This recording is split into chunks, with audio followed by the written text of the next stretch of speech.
Mark Kingston all by himself, but it's Adam Blord all over the rear bumper of Jacob Smith. Last lap for Mark Kingston. Watch that battle for second. Adam Blord knows his way. He's just got to choose down low or up high. Oh, Blord loose, high, wide, and handsome to get to the inside. Kingston, your winner. Smith hangs on for second. Adam Blord, third. The Vi Construction, Postech, McMillan's Auto Service, Newcastle Ready Mix entry from Derby Junction, Mark Kingston. Welcome into Tim's Corner Live, episode number 20. Mark Kingston picks up another bomber win. That was, it seems like 10 years ago, but it was only a month ago. Getting to see some more racing this week in Miramichi as well as Petty International Raceway. Excited to see the broadcast on Tim's Corner TV. I might be biased, Denver, but we got a figure 8 trailer race this weekend too. Are you excited for that? Tim, I'm pumped. This has been, 7 months in preparation. Lots of interest in this one. This is by far the most interest we've had in an event at Speedway Miramichi. There's going to be a lot of new faces. Actually, just before I came on the air, I was looking through our ticket sales so far, and tickets are being gobbled up fast. So if you're in the province of New Brunswick, or actually if you're in any province in Atlantic Canada and want to attend as long as you isolate or whatever the crazy rules are, get those tickets purchased. And if not, you can always watch on TCM TV. But Tim, we talk about being biased. I sense you have a bit of a bias towards Mark Kingston for some reason. The last two races, point races, he ended up going to Victory Lane. He's the guy to beat up there, and we'll chat with him a little bit later on this evening. Zean Dutcher is also going to come on and chat with us, the Atlantic Modified Tour regular going into the Sutherlands Excavating Limited 35, round number 2 on the Atlantic Modified Tour coming up this weekend. And we'll chat with Kent Vincent in just a moment. But Dylan, 4 days short of you being able to come up and run whatever you can in a trailer race. So I guess we're going to have to prepare for the next one. I know in the back of my mind, I've kind of got August 7th penciled in, given that, nothing gets rescheduled. And I'm sure there's going to be some fluid action when it comes to those events being rescheduled. But yeah, we missed it by 4 days. I know, but hey, I'd rather miss it by 4 days with the news we got than not being able to go at all. So if you're going to New Brunswick this weekend from Nova Scotia or any of the other Atlantic provinces, or I guess technically anywhere in Canada, as long as you have one vaccine, good for you. And I'm sure you're gonna have a blast. I'm jealous that I won't be there in person to see that trailer race, even just to watch it. But I'll be watching on Tim's Corner TV at home here in Halifax. But you know what? It has been 2 glorious days with positive COVID news and not much about positive cases for change. Absolutely. New Brunswick's down to 58, so they're doing well. We're under 100. It's been a great week or so for all that, and plus with the Atlantic bubble, quote unquote, coming back as well. We are live and interactive here this evening, so drop us a comment. Jordan Vino is already watching. There's a guy that wants to get to the province of New Brunswick. He wants to know what's underneath your can koozie. Is it a Coors Light can koozie? No, it is Saltbox Brewing Blue Nose 100 beer. Saltbox Brewing showed up my radio station today and dropped off beer. Oh, so that's a shameless plug, right? Located in Mahone Bay, Lunenburg, and Bridgewater. Free beer? Maybe. Maybe. We'll work on it. Maybe. This is going to be a fun show. Drop us a comment. We are live on the Maritime Pro Stock Tour page, I believe on the Atlantic Modified Tour page, as well as Speedway Miramichi, because I know we got a bunch of fans from Miramichi watching for the boys a little bit later on, and as well, of course, Tim's Corner Motorsports. So keep Dylan Langell busy here this evening. It's going to be a fun show. Excited to tell some stories and get ready for this season. And even next week, we get to talk to some more winners and get all that out of the way. But first, let's bring on our first guest. And you want to talk about a guy who knows a thing or two about winning when it comes to racing in Atlantic Canada. He is the driver of the number 8 on the Maritime Pro Stock Tour. We are going to welcome in Kent Vincent here this evening. And Kent, welcome in. How's the winter been? Winter's been good, Tim. I'll up Dylan's beer with my fixed link here. When you come to PEI, stop in to Blown Oak and grab yourself some fixed link. It's good stuff, though. Tim, we had the wine stuff with Chris Hughes. Now we got the beer stuff here with Ken. Absolutely. Come on over. You know what? I've got a list now, I think, of products that I have to try when I get over to the island now, right? Yeah, well, there's all kinds here to try. Just hope to see you soon. I hope so, too. With everything reopening, I know Oyster Bed is planning a local show for July 3rd, so that's always positive news. But how has the winter been? Is the 8 car all ready to go? 8 cars ready to go. We were down in Oyster Bed actually on Sunday for a little bit of test and tune, and I could still fit the seat in my driver's suit, so we'll just work in the car to make it faster. I was chatting with Chris Hughes last week, and he said he was out a couple of weeks ago, and his synopsis was, we think the car is good, but we don't know how much speed the track has in it because the track sat for a little while. What was your take on the racetrack and what's after it sat for a year? The track initially, it is in real good shape. It's a smooth surface. It's real good. That being said, it's been kind of green.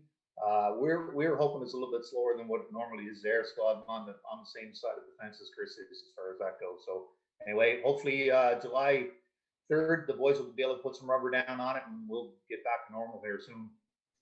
So if the Pro Stock regular house class does decide to go racing July 3rd, are you going to be able to step in, or are you going to wait for the Maritime Pro Stock Tour to fire I up will here? see what the schedule is, Tim.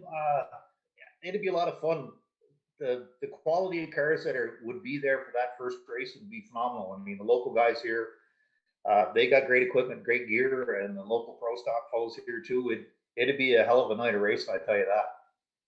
And I know with New Brunswick kicking off, they've got some laps under their belt. They got another Pro Stock race coming up at Petty. Obviously, with Oyster Bed kicking off, Nova Scotia's kind of still sitting dormant here. So I guess you guys might have the leg up on the Nova Scotia guys, right? Perhaps, hopefully. They've always had the two legs up on us for years, so maybe we can get a kick back out of them here now. We are live and interactive here this evening with Kent Vincent. Be sure to drop us a question or a comment, and we'll get it on the air here this evening. So, Kent, for those that don't know, I guess we'll go backwards a little bit. How did you get your start in racing? It's in the blood. Dad raced back in Freetown, back before I was even born. Freetown and Charlottetown Speedway, places like that. It kind of racing went dormant here for a few years after Freetown's shut down. And then Oysterbed opened up as a dirt track, I believe in 84 or 85. It wasn't hard to get the bug then because I was right in prime driving age then. I didn't had, you know what I mean, didn't never raced anywhere before or whatever. So in 2000 I started. He'd actually hand me down one of his race cars, a 1973 Dodge Charger with leaf springs and torsion bars, and I didn't know whether to turn left and go to Oysterbed or turn right and go to Daytona. We were ready to go. And you're the only driver that has made every single race on the Maritime Pro Stock Tour since 2001. How much of a change has there been from that first year in 2001 as the Pro Stock Tour to where we are now in 2021? The drivers got a lot younger. No, there's been changes. Like when we first, it was kind of the next stepping stone for us in what we wanted to do. But you know, the kids coming in now, and it's great to see the Bandoleros and legend cars like that. I mean, these Butchers and Blankhorns and these guys got way more laps under their belt than I'll probably ever see, right? But it's good to see them series to feed the Pro Stock Tour or whatever tour you want to go in or whatever division you want to go in. But it's good to see that way. It's great. And starting out in 2001, obviously the faces have changed. Some of the drivers have changed. The facilities have changed. There's been upgrades to several facilities. What's the besides the drivers, what's the one biggest change that you've seen maybe in the motorsports industry from when you started to where we are now? Just probably the amount, I hate to say this, but the amount of money being spent and the amount of resources that it takes to run up front with the setups that we have now with the bump stops and the different packages. You got to get to the racetrack. You got to be able to practice this stuff before, you know, you run sprung cars. You can go down on a Tuesday night and kind of get stuff sorted out. But now with the way things are now, you need so many resources to be able to run in the top five. And you guys, the last couple of years, I know have gone through a couple of cars. 2019, I wasn't kind to you guys. Talk about the changing and having to try to go through that and having to try to blend in and try to make do with what you have. Well, to start with, Tim, I'm very fortunate to have the sponsors and the guys that helped me. Don Garnier and Trevor and I, we teamed up a few years back and we decided we need a new car, so we went to Gary Crooks. At that time, it was Crooks Racing, now Port City. We got a car from them guys, got their support and whatnot. But anyway, it was a terrible year. We couldn't do anything right. Nothing to do with the car, just in the wrong spot, the wrong time, the whole deal. So we ended up scrapping the car. The second year we had that. Donnie stepped up. We ended up buying another car, a local car here from PEI. Scrambled to get that guy back together for the first race. It was the IWK race. Actually, ran decent enough, but we were just plagued. We tried to build a car in too short a time. And then this last 2 winters ago, we took my old car we had, got a Port City clip, and went to Mike McKenzie and he put a Port City clip on it for us. And we've been slowly making gains on it. Last year, we didn't have a whole wheel, like I say, with the 5 races, we were limited to what we could learn on it. But I think we're going in the right direction right now with the gear that we have. I want to ask you about Donnie, because Donnie's been racing legend car for years. He's been around the sport. We kind of joked a couple of years ago when we were in Sydney that he was trying to get you into a legend car at one point for a race at the end of the season, and just try to kick back and have some fun. Has Donnie twisted your arm more to get you into one of those races yet? He was after me. I actually had Donnie's car at my wife and I, Kim. We were doing the Captain Trail, and we just so happened to stop in at the racetrack on the way back through a little bit, and he was there practicing. So I took it out for a little rip there. Fun little racetrack, rough on a legend car, especially when you're not used to a legend car. But yeah, he's been after me. But I think Donnie, he has a car for sale there now. I think it's time for him to. He said he's having enough. That being said, my other partner Trevor, he bought a legend car over the winter. It's all ready to go. We'll see how he makes it with that. He's going to try to do some stuff in Ontario and maybe get it down here whenever the bubble breaks and do some local stuff here too. Now, I've seen Trevor do some iRacing. You might have to give him a couple of pointers on the driving thing. We'll see what I can do for sure. We are live and interactive here this evening. Drop us a question, drop us a comment for Kent Vincent. I see, Dylan, that Robbie is over in the comments. Well, firstly, Tim, what was with that burn? My gosh. Which one? The one you just did. Oh, with Trevor. You did all our iRacing shows. How many shows did he make at Oxford this year? Hey, you know what? It's like Timbits. The first goal is having fun. That was a great way to avoid it. Okay, continue on. Kent, it's good to chat with you again. We interviewed you with Riverside back in 2019 when the world was normal, and can't wait to see you back here in 2021. And hopefully at OBS real soon. And the boss man there, Robbie McLean, wrote, Kent, do you want to trade a Dodge motor for your Chev? That's a loaded question right there, isn't it? No, actually, I'll keep my own Robbie for now.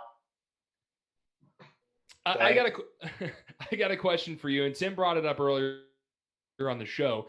What are the big differences between the Pro Stock Tour and the Pro Stock division at OBS? What changes have to go into that number 8 if you want to race in early July? Not a thing. Tighten the belts down and go. These local boys are good. They got it figured out here, so all the rules are the same. It's everybody's backyard when you're racing against these guys, so it'll be a lot of fun. Did you do a lot of island Pro Stock racing prior to COVID showing up here? We didn't race here last year at all. What we did race back before I went to the Pro Stock Tour, there was a modified division there. That's where I started in 1990 and finished off in 99. And then I moved on to the NASCAR Tour then, and then the Pro Stock Tour. The other boss man, Trevor Lamb, is watching. He just wrote, I'm on the 401 eastbound now with a legend car behind me for Kent. Yeah, great. You notice he said for Kent, not for him, right? Yeah.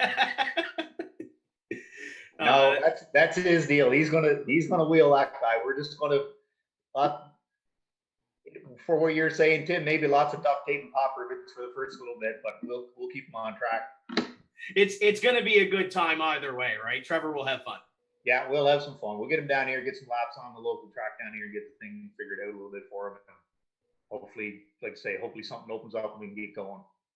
And I think that's the great thing about that U.S. Legend Car division. You kind of hit the nail on the head with the oyster bed Pro Stocks compared to what we run on the tour. You can take that car and go race. Same deal with the U.S. Legend Cars. He can take it to any racetrack that he wants to, whether it is in Ontario or here, and go race. We had Danny Harvey on last week, and he kind of said the same thing, where it's you go anywhere, don't have to make those changes, minor changes for whatever racetrack you're at.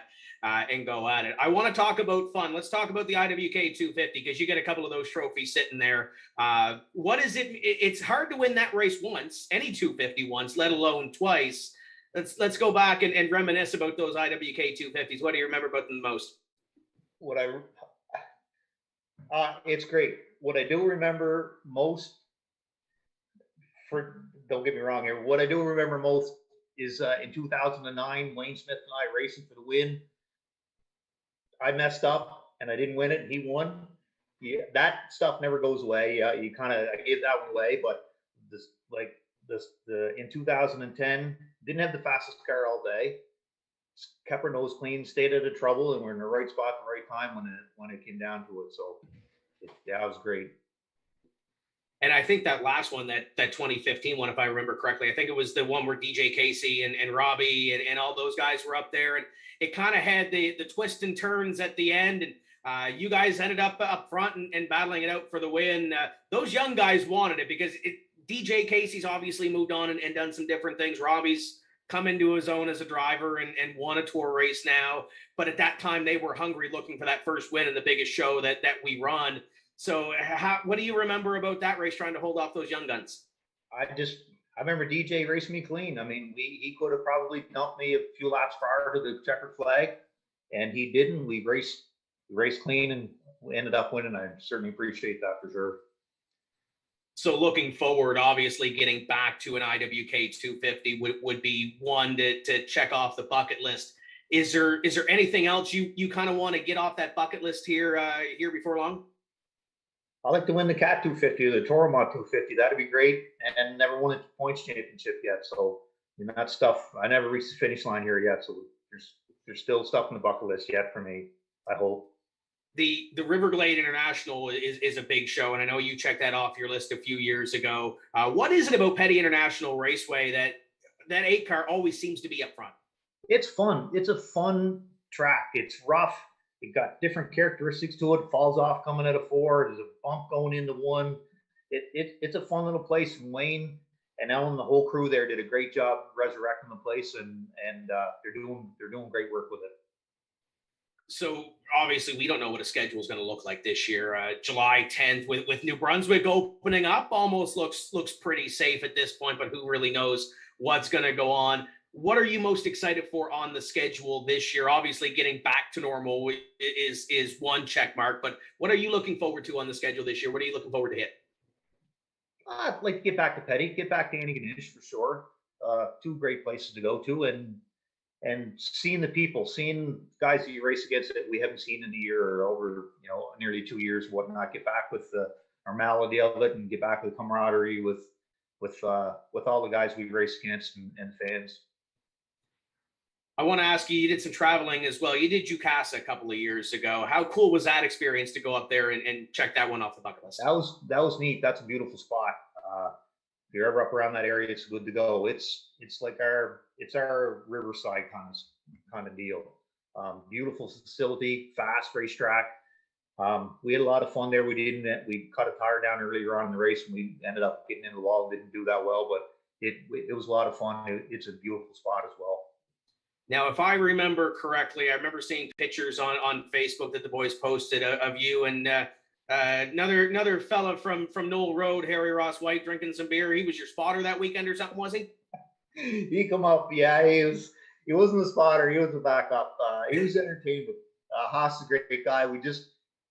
He wasn't feeling so well at the time when things were going on, and we were looking we had a couple of vacant seats, so we said, why don't we give Haas a call, come up, and we'll have a few beers and some laughs and learn a little bit about racing and tell some lies and whatnot. We had a good time, yeah. I'm sure if there's anybody that wants to test the sponsor's product that you have, I'm pretty sure Harry Ross White will do it for you. Yeah, he'd be a great one for that for sure, yeah. We are live and interactive here this evening. Dylan, I see social starting to come alive there. Jordan Vino's there. What's he got? Well, he wrote he cannot wait to hopefully be able to race against a legend like Kent Vincent. Jordan's going to be a rookie here on the Pro Stock Tour. Certainly not a rookie behind the steering wheel. Any tips to the trade for a Sportman champion going up to Pro Stock, Kent? I don't know. I seen him race. They got great gear, and he's a great driver. I'm going to keep all my secrets to myself. Not even like just basic advice, like don't oversteer it, kid, or something, eh? Stay away from the 8-car for the first few laps until he gets warmed up. Follow the 8-car to the front, right? Yeah, follow the 8-car to the front, yeah. Denver, Go ahead, Denver. He hasn't talked all night. Yeah, he's been quiet over here. What do you got, Denver? By the way, nice shirt, by the way. I don't even have mine on tonight. Well, we finally got it delivered. It was a little bit slow in the process, but was able to stop by and pick it up this week. But Kent, thanks for coming on tonight, and looking forward to seeing some racing hopefully soon. But I want to ask you first about some big awards you got, starting with, I believe, the last two, I guess, full seasons on the Pro Stock Tour. In 2018 and 2019, you picked up the Fan Favorite Award. How cool was it to get that one? That's pretty neat. That's a great award. I mean, that is kind of why you do it, for the sponsors and whatnot. And a lot of great people support us, and I just appreciate all the support I've gotten. While I'm on that topic, I'd like to thank the crew. I mean, we never missed a race since 2000, basically, since we started this one, NASCAR, and then with the Pro Stock Tour. A lot of support from my wife, Kim, my kids, mom, dad, and all the crew. You guys know we can't get there without a crew, so kudos to them guys and the sponsors, everybody. The other big award, and you're also a multi-time winner of this one, is the Most Sportsmanlike Driver Award. And I don't know what it is. You got like close to double digits, isn't it? What does it mean to be considered to be one of the most sportsmanlike? And you certainly deserve it, I might add. No, it means a lot. You got respect from your fellow competitors.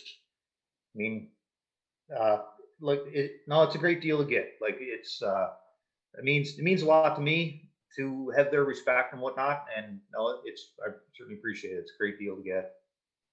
Before I throw it back to Tim, I want to fire one more question at you, Kent, if you don't mind. But I want to ask, you've been, on the tour for many years now. You haven't missed a race. Is there any one year in particular that stands out in your mind for any reason, whether that's something that happened on the tour or whether your success or anything? Is there any one year on the tour that stands out in your mind, and why? Not particularly one year. I mean, 2018 or 2019, when we did do so well, that sticks out just because it was misery. One of those years we couldn't do anything right. Coming home every week with something tore off the race car and just work. Come September, you were done, kind of thing. But as far as, you win a race and it's like that carrot that dangles in front of your face for the rest of the year, or you finish second or the top three, right? I'm going back next week. It drives you. So that's what you look forward to, I guess, in the years. Yeah. We've got a new season coming up, and we've got a new sponsor as well. How cool was it to work with East Coast International on their announcement to be a part of this Pro Stock Tour? Yeah, that was pretty neat. I don't know why they built a whole studio for Jared Butcher or Cole Butcher, but I ended up doing mine in the parking lot. I don't know what the deal was. It was blowing and cold. He had a whole freaking studio all decked out in black and the whole deal. Like, what the hell was that? I don't get it. Did they give you a teleprompter? Because it looked like they gave Cole one. Honest to God, I had like a line and a half, and these poor guys were ready to give up on me. They were ready to go to Tim Hortons, have a coffee, go back and talk. But believe me, I couldn't remember them lines to say it in one full sentence or not. But anyway, yeah, we had some fun. They were good about it. He said, I'll edit it. I said, okay, good. I hope you can edit all that stuff out. He did a great job. It turned out pretty good. How cool is it to have East Coast International on board with, obviously it's a great fit with what we do with our industry, but how cool is it to have them on board and them all excited to get going in 2021? Well, that's great. Great company to have on board. Like I say, it's we certainly appreciate the support, and looking forward to working with them for the next few years. Hopefully they stick around for a bit. It's great. Once again, we're live and interactive. Be sure to drop us a question, comment, and we'll get it to Kent. Dylan, I know you had something before we cut you off. What did you have? Well, Kent, I was just going to continue about with Jordan racing, and we're coming up to a new season. Jordan seems to be really the only rookie coming into this class, but are there any drivers you kind of got on your mind thinking, okay, they were pretty strong in 2019, last year with a handful of petty races that we had some strong competitors. Who are you keeping an eye on in 2021 whenever we get started here? There's lots of, a couple of guys that stick out for sure. Obviously, the young Butcher, Jared Butcher, he's turned the corner now. He's going to be real good. Robbie McEwen's going to be good. They found their stride. Let's say Chris Hughes has been knocking on the door here now a bit too. These are some of the guys you're going to have to look out for sure. No, it is pretty exciting too with the island getting back racing. And like Tim said, almost before Nova Scotia here, when the island got no racing last year at all to where it is now and the work that Robbie and the crew at OBS has been doing, how special is that to you as a racer? And then I guess a fan as well to see the track getting back up and running here. It's great. I know there's a lot of work that has to go into that to get it to open up. Hopefully everything goes well for it. The racers really appreciate it, and the fans I know are going to appreciate it because there's a lot of people. There's a lot of people spend their Saturday nights there. That's what they do all summer, and hopefully we all obey the rules and do what we need to do, and they can keep going with it and grow it and get more crowds in and get over this hump. Amen for that. So we got Kent here for a bit, folks. Leave a comment on whatever page you're watching on here. This, again, is a driver who has been with the Pro Stock Tour since the very beginning. I know you dabbled in some NASCAR as well. Who are some of the drivers you had the chance to race against that you thought, wow, I grew up watching this guy. This is a racing hero that I'm side by side with? You have Wayne Smith, John Fleming, Mike McKenzie, a couple of guys that I call out on or I really like to watch was Greg Seward and Bobby Ewell. I never got a chance to race against them. I did. I raced against Greg in 2000. He was still doing a few. But, those guys are good. Sean Tucker. I raced against Scott Frazier back in 2000. No, it was good. Sean Tucker, the whole bunch. Those are all good guys. A lot of respect for them both. You mentioned a little bit earlier on about that championship. You've been around for a little while and you've seen this thing sort of evolve. What do you got to do mindset-wise to go in and win a championship, knowing that the Tour obviously is trying to reschedule the races that we lost, but trying to get into what could be a 10 to 12 race schedule? What do you got to do to win that championship? Preparation home here in the shop. The guys are all geared up. They're ready to go. They want to go. Preparation in the shop and the resources to do it with, and some luck. Yeah. Looking at the results, it seems like the consistency is there every single week. It's just a matter of getting those finishes and making it happen, right? Yeah, we've been off the mark, Tim, the last little bit. We've been struggling with the setups a bit, but I think we're finally gaining on it. Jansen, myself, and my crew, we've been working diligently on getting where we need to be with some help from Gary and Shane from Port City. Like I say, we're getting closer. We just got to get all the ducks in a row here some night, and hopefully it'll come together. I ran into Donnie one night after those petty races last year, and I asked him about the changes, and he said that the cars that have been coming now just react to the smallest changes. He said there was a couple of changes that were made from practice, and it shot up the speed chart, and then one small little change, and it kind of goes back to the middle of the pack, and vice versa. How hard is it to kind of keep up to those changes with these race cars? Well, if you look at the time charts, the time sheets are so close. So you're looking for thousandths of a second, tenths of a second to keep you up toward the top of the charts. And you make it, you do an adjustment, say, I think this is what the car needs. You go out and it doesn't. So the next thing you'd hope for is you make that change back and you get the car back to where it was, and you move on to a different adjustment. So with all those races that we did have at Petty International Raceway last year, and everybody kind of got on the same playing field, there's one pro stock race this weekend, but it looks like the borders are going to start reopening, and it looks like we're going to start getting back to normal. How big of an advantage was it last year to get those couple of races under your belt in 2020 to prepare for 2021? Good. We got some good notes there from last year. We ran into a little bit of trouble in the Mike Stevens race. We didn't finish it, but like I say, moving forward, we'd have some notes that we can work off of that and apply to the next time we go for sure. And looking forward, obviously, they have a race over there. How much do you pay attention to what's going on over there? Do you try to get notes from those guys? Because it's been a while since those pro stocks have been on the racetrack. How much attention do you pay to that race this weekend? Never get notes from a racer before? Well, track's good. Track's blowed off. Yeah, no. Oh, yeah. We pay attention, see what things are trending with, and what the track was like, and what the changes for sure. Yeah, we try to keep up with that. Denver, I see the wheels turning over there. What do you got? Well, Not to interrupt the interview, but Meredith just walked in, Tim. So hopefully we don't see lights flicker here. Oh, okay, yeah. But Kent, I want to ask you another question. Sure. We saw many drivers in recent years. Robbie McEwen comes to mind. Scored his first Maritime Pro Stock Tour win at home at Oyster Bed Speedway. You got to score your first Pro Stock Tour win at Oyster Bed Speedway. How special is that feeling to, obviously any win is big, but that first one is always so special. And to do it at home, and the stands are always packed over there for the Pro Stock races. So how special was that win? I was unreal. Like that's kind of that's why you do it, right? It's your family, your friends, your sponsors. I mean, that night, I think we had, at that time, it was Atlantic Turbines. I had the president at that time of Atlantic Turbines out getting sprayed with champagne on the racetrack. I mean, you go back to work and the guy comes down and he's smiling at you. So it's all cool. Like, it's good. And I know Robbie was happy that night. The boys had a great time afterwards. They went hard afterwards. It was good.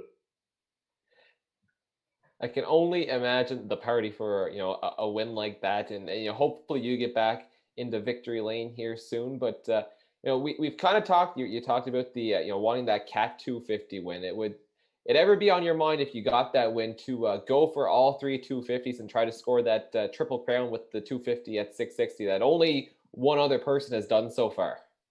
Yeah, absolutely. I mean, if the car was working decent enough, I mean, we haven't raced at 660 now for a few years, and we struggled there anyway. But yeah, it'd be something we'd certainly think about for sure. Yep. So is there any one track that, you haven't been to 660 in a few years, but is there any one track that you've never raced at that, whether that be in Atlantic Canada or beyond, that you would just love to get out and turn some laps on? I've never been to Miramichi. No, that'd be cool. Other than that, no, I think we got to cover. We raced in Shediac, was a good spot. We just don't do that race in the fall there or whatever anymore. But no, like I say, Miramichi would be a pretty neat spot to go to. And Cape Breton, I was at Cape Breton in the Legend car. It's rough. Maybe it's a lot better in the Pro Stock, but I near bounced right out of the car in the Legend car at Donnie's that day. Tim, I think Barry's watching, so we might have to keep putting that bug in his ear. The talk has been that Ashton Tucker and the Brad Sulliker guys and the New Brunswick guys want to get back on Miramichi with a Pro Stock race. So maybe we can kind of twist Barry's arm. He's got a figure 8 trailer race this weekend. Would a figure 8 race entice you at all? No. I've heard enough time just going around, turn to the left. I don't need to be going through the center field. That's something. Something you can sit back and watch with a cold beverage, right? Yeah. I know Dylan's over there as well. There's that dirt track that's down there in the Annapolis Valley. Obviously, you guys have done some dirt racing over there in the past with Oyster Bed, being dirt when it started. Any inkling that if you found a dirt car that ended up in your driveway? That'd be cool. Yeah, like I say, we started my first race here in Oyster Bed was on a dirt car, one of Dad's cars. That didn't fare out so well because I think I ran into him and nearly wrecked both race cars. But that being said, it'd be pretty cool to do that too. You've been there before, haven't you, Ken? Didn't you swing by there one time? We did. We were down visiting some friend, actually brother-in-law and sister-in-law moved down to see their daughter down there. We took a tour around and took a little video of the racetrack. Yeah. We may have to drive the dirt cars into tracks. I don't think the trailer's going to make it in there, but that'd be fun too. We could do that. What did you think of Valley just looking at it? I mean, there's no walls. It's just a dirt bank, but I mean, that is just like the epitome of backwoods bench racing there. Yeah, that'd be a lot of fun. That'd be a lot of fun. I see Barry Richard commenting here. If we can find the sponsors, we would try it. Pro Stock race. It's been a while since they've been on the racetrack up there. What was it, 15, Denver? 2014. Close it was a PEI driver. It was Jonathan Hick. So here's the other thing. Now that Jonathan Hick, I don't want to use the word retired. I'll use the word hung up the helmet and, focusing on Ethan. But is there any pressure to, after the year that Jonathan had, to get up there and take that crown as the top Islander? Love to. Can be hard. Big shoes to fill there, though. There's a lot of people wanting to put their feet in boots, for sure. Yeah. What do you think about all these young fellas saying that they're retiring? Obviously, Turple hung the helmet up a couple of years ago. Jonathan Hicken is kind of humming and hawing now. What do you say to all those young folks that are already packing it in? As you know, it's a big commitment. It takes a lot of time, winter and summer. It's a full-time job if you want to do it right. I mean, these guys, maybe I should have done the same thing when my kids were young, but their kids are at the age now where they can have some fun with them, get them into the Bandolero deal and work on with that. I have nothing bad to say about that at all. I mean, they both Sean and Jonathan had great careers. I mean, nothing saying they can't come back. Yeah, I know both of them go back, step in the car and turn it on like there was no yesterday. But anyway, I don't begrudge them guys at all for doing what they're doing. I know we talked to a couple of drivers on this show and kind of looked back and said, hey, if there was a ride that showed up for a race, the big thing at 660 now is that Ricky Bobby street stock race where a lot of the sportsman guys, pro stock guys will hop in for a night and race a street stock. You guys have the Dave Lamb over there, a couple of really big street stock races over at Oyster Bed. Would that entice you at all, or is there any other race around Atlantic Canada that might not necessarily be a pro stock race that said, hey, I probably like to try this at some point? I'd like to try the Oyster Bed one here with the street stocks. There's a great bunch of guys down here, a good competition. That'd be a lot of fun. Drove a street stock here once. It was for Wayne Moore, and he had to step out of the car or whatever one night. Wayne he's a big hunk of men, like three of me kind of thing, and I stepped in it and I sat in the thing and strapped the seat belts on, and he said, driver as hard as humanly possible. Don't worry about the rest of it. So anyway, we had a lot of fun that night. I think Darren McKinnon told me at one point that you can, compared to the pro stock, you can read a newspaper going down the back straightaway in a street stock. Yeah, maybe he can. He's better at multitasking than I can. But anyway, yeah, they're a lot of fun though. Once again, we're live and interactive here with Ken Vincent. We'll do last call on social. So drop us a question, drop us a comment. Dylan, I know there's a couple that are starting to roll in there. What do you got? Yeah, well, a fellow Islander, a guy getting ready for a street stock racing season, Taylor Albert is watching. He wrote, Kent, in your opinion, is there a way to decrease the cost of running a pro stock car to help the smaller budget teams be more competitive on a weekly basis? I wish I could answer that. Just come to a rules meeting some night and we'll try to hash the rules out and see what we can get with it. But it's just, unless you're going to cost the racers a lot of money right now, we just got to keep status quo. I mean, there's tires, there's what have you, but it's hard to keep the cost down with the resources and whatnot other teams have. That's a $1 million question right there. I can't answer that. I know the big thing right now in Formula One is the cost cap. I mean, and granted, it's Formula One, it's hundreds of millions of dollars, but every team is limited. Even the Ferraris and Mercedes, they're limited to X amount of dollars. Would a cap for pro stock racing help at all, or would it just make it just impossible for anybody? I think it's capped now per the rules, but there's guys that, let's say, get around the rules, or the guys that have more resources to work with the rules that we have. That makes it hard maybe for the rest of us as far as practice tires and practice sessions and testing sessions and whatnot like that. So it's hard to keep the money out. Yeah, I can't answer that. Yeah, and that's even just kind of thinking like I don't know, because they already kind of limit how many tires you can get somewhat. And then anything else is extra if you want to have X amount of crew members, whether or not we see drivers with only 2 or 3, and then we see the butchers who seem like they have an army full with them. So that is a tough one. So that's all we got right now on social media. Tim, again, last call for Kent here. Last call. Kent, you got your drink? Last call. I got it. Kent, you mentioned the crew a little bit earlier. How are the parents doing? How's Alan doing? And are they all ready for the season? They're all ready. Dad turns, I believe, 75 tomorrow. Big birthday for him. Both they're doing all right and looking forward to getting back to a racetrack somewhere soon for sure. Mom is. Yep. get that itch and get everybody back out to the racetrack. You mentioned some of the sponsors. Who's on the race car this year? I'm sure Trevor's there, got all the list crunched and everything else. Who do you got in the race car? Well, we got some guys, like I say, we got Donnie Garnier with TireTireCanada.ca. We have Lone Oak Brewing who's back with us, Reddy's Groceries. We have Hide My Can. We have Lamb Concrete, Trevor's new little gig there going on. O'Connor Glass, of course, PEI Potatoes is back on with us, full, strong. And Rainer's Automotive, of course, going to step up and help us again this year too. So we got some pretty decent guys there for sure.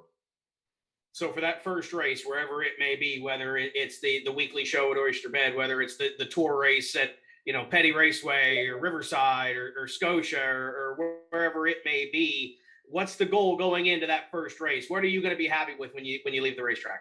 Oh, to win. We go there to win. That's what I like to hear. Yeah. Kent, this has been fun.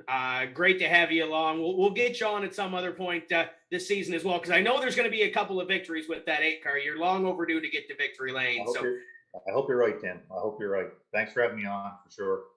Get out in the shop, get that car ready, and we'll have a couple of cold beer here before the season ends. We'll get you some Lone Oak here for sure when next time you're over. Sounds like a plan. That's Kent Vincent, driver of the number 8. And Denver, we are excited because coming up this weekend, we are going racing at Speedway Miramichi. Let's give us a little synopsis here. What do the fans expect on Saturday when they head to the sheet?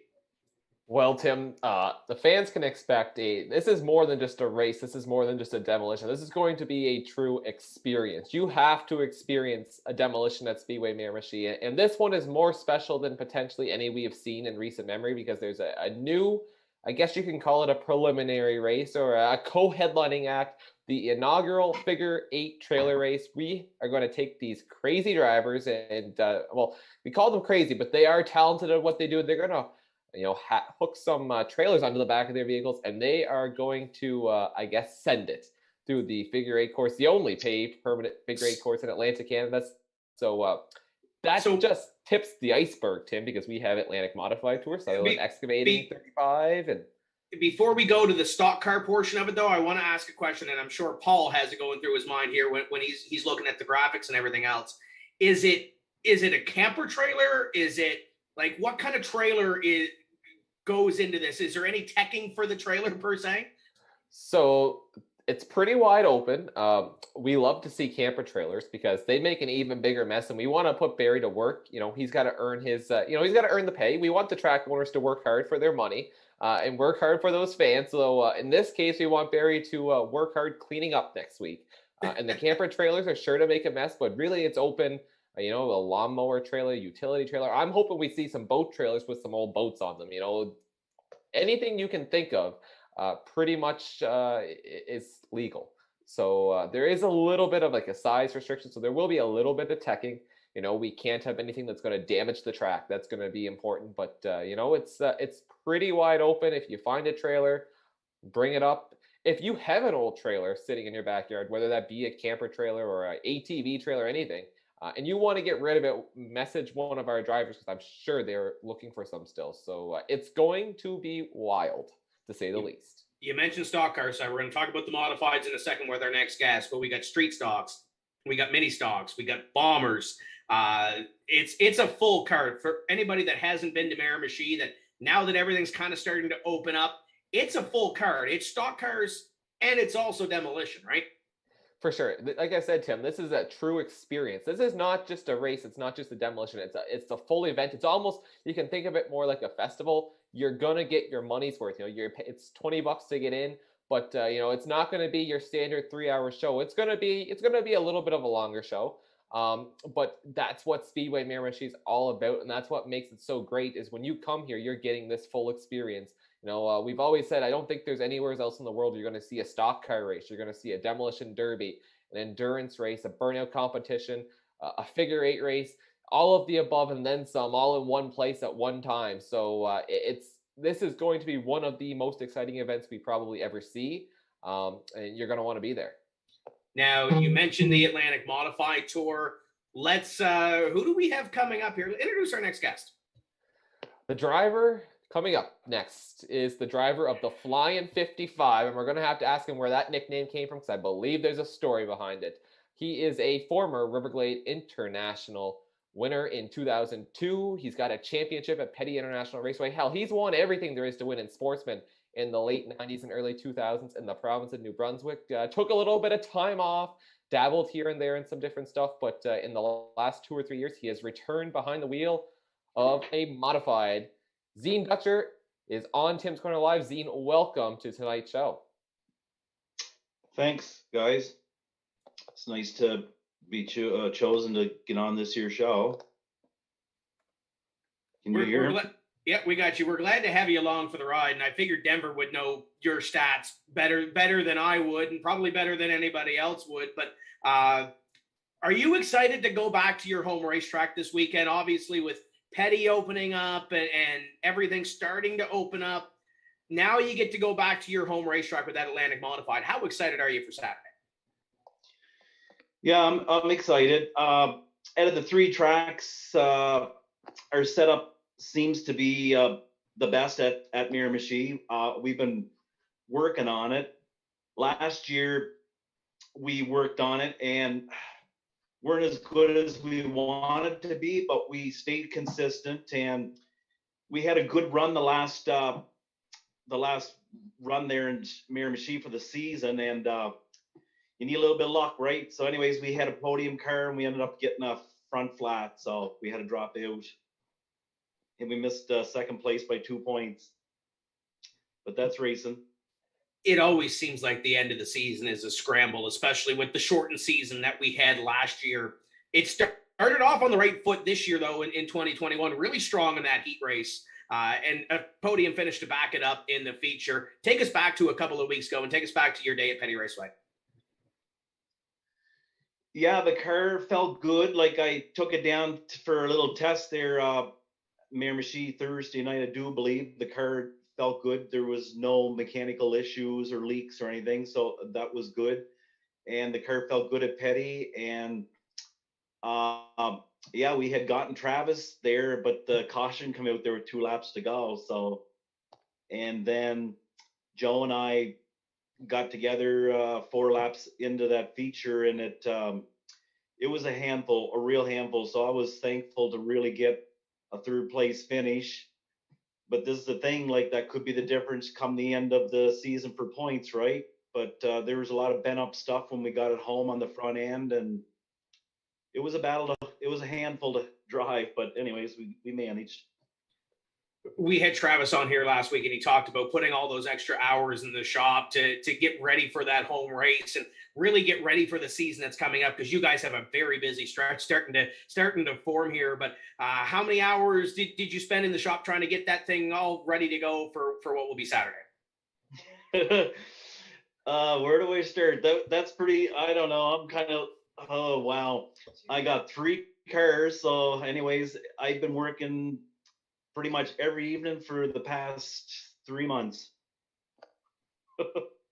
We just had Ken Vincent on. It's the hard work in the shop that gets the thing done, right? Yeah.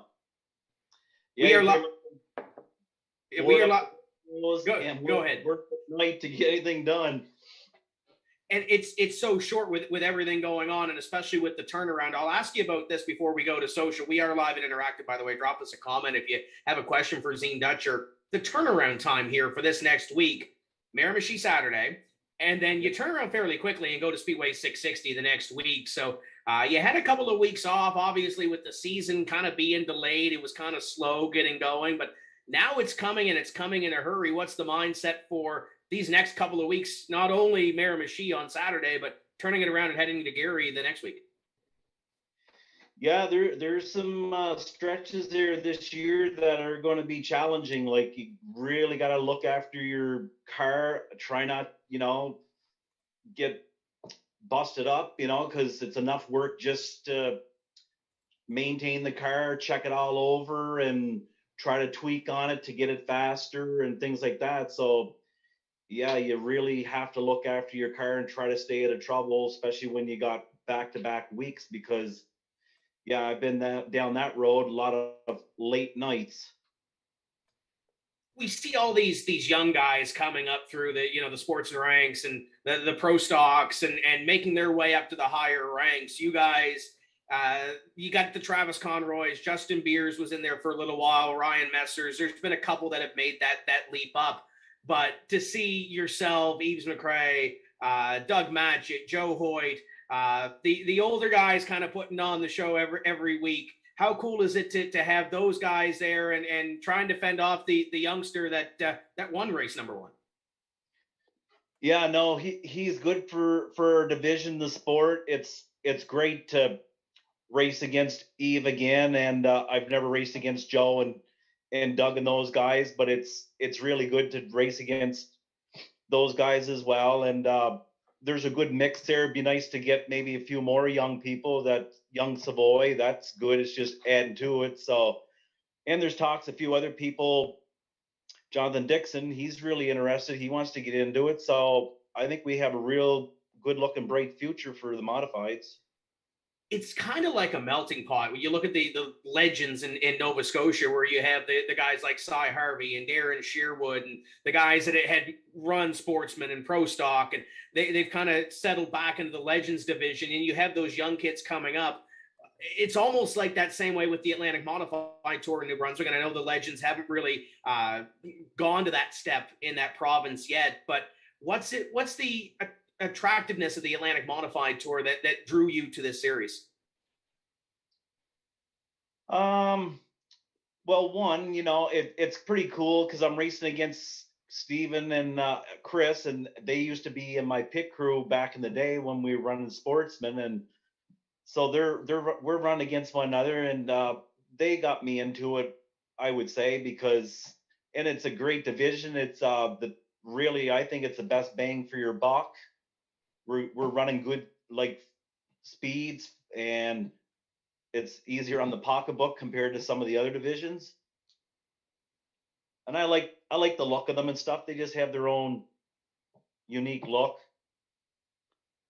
And the 55 car always shows up to the racetrack looking really sharp. We are live and interactive on social. Dylan, I know it's starting to get a little bit lively over there. What do you got?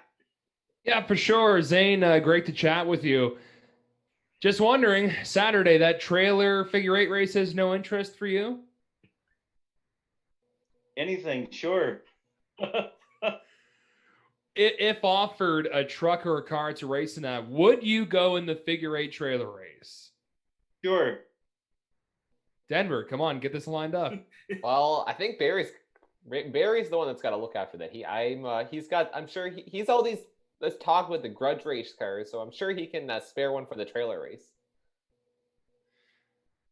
Maybe. Daniel Teo's watching. He wrote, Zean, I'm coming on Saturday. Are you hopping in the 4-cylinder? My son's going to be driving the 4-cylinder.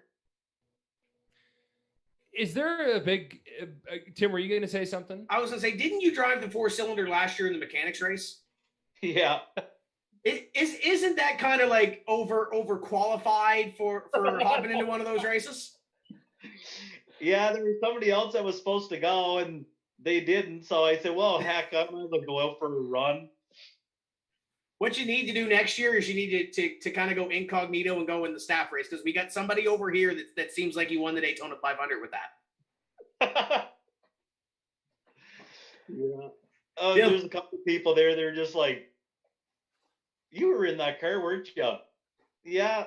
I said, well, I had to go drive something. I said, I'd like to drive anything, really. I tried a Legends car last year, and I might be racing it this year if they open up and run. That is a squishy little thing. There's not much room in those. And Wow. it's got a lot of pep too, right? Oh, it's crazy. It's unreal. Third gear there, and you can spin the tires going up the straightaway. Is there any race car, before we go back to social, is there any race car that, besides maybe the Legend car that you said you've tested out, that you haven't drove, that you want to get in and get a race in? I'd love to try a Pro Stock. Love to. Never ever got to for some reason, but anyways, hopefully sometime there. and Denver, there is another reason why we need a pro stock race in Miramichi. Dylan, what do you got over there on social? Anything else? Not a ton right now, so he's here for a little bit. Folks, leave a comment. But Chris Wilson did the peace sign. He's watching. Denver, do you know if Chris is racing on Saturday? Since he's technically allowed to come over, he just may have to camp at the racetrack until he can go home to Nova Scotia, right? Oh, Chris is in Miramichi. Well, then there we go. We're good, right? Is there another Chris Wilson we're confused with, though? There might be a Nova Scotia Chris Wilson. I may be a little confused. Is he not from Nova Scotia? He is not from Nova Scotia, but he is allowed to race now since they dropped the trucker restriction, right? Correct. That's what it must have been. That's sorry, what it was. There you go. I saw he made posts before, so I'm sorry, Chris. So Chris is going to be racing on Saturday? Well, he's hoping to be racing, is my understanding. He's on the entry list. I saw some pictures of that car, and the guy that we have on here, Mr. Dutcher, was a part in making that car look as good as what it does. So I can't wait to see that on the track, and hopefully this weekend. Yeah, it's looking good there. I was in today to check on him there, and he's come along pretty good with it there. So I think he'll be there. So let's give a scouting report. Denver kind of mentioned that entry list for the Sutherland's Excavating Limited 35. Obviously, the 55 is going to be a part of that mix at the end of it when the checkered flag comes down. But who else do you have on your radar that you know when you pull into that racetrack you've got to beat on Saturday? Yeah, like Travis and Eve. It's funny, like we finished like 1, 2, and 3 at the end of the season, and we're pretty much carrying on, I guess, with the stats so far. But you never know. Racing, you got to be there at the end, right? And it seems like you three, the last little bit, and looking back even to last year as well, the consistency over those 6 races, going for that championship season long with 12 races, knowing that those 2 came out of the gate strong. Does it change the mindset at all? Looking forward, trying to take that championship away in 2021? A little bit. I just want to be consistent and finish, and not have any DNFs, and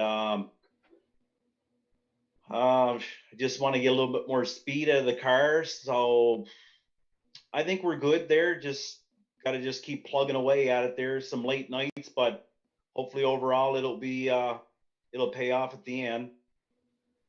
We talked a little bit about Petty. We talked about Miramichi. Obviously, Gary is coming up in a couple of weeks as well. I looked back earlier this week to Speed Weekend, and I think the heat race, you guys ran almost 10 laps side by side, almost in a high-speed pace lap. What is it about that racetrack that lends itself to great modified racing?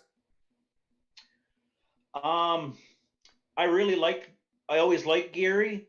You can carry your momentum, and those are momentum cars because of it'd be nice to have a little more power, but anyways, that track, you're turning all the time, so you can keep your speed up, and it's a fast track. I always liked it. The only thing is, I've been struggling at that track. The car's not working as good as I would like it to, so hopefully next week we'll have something for them.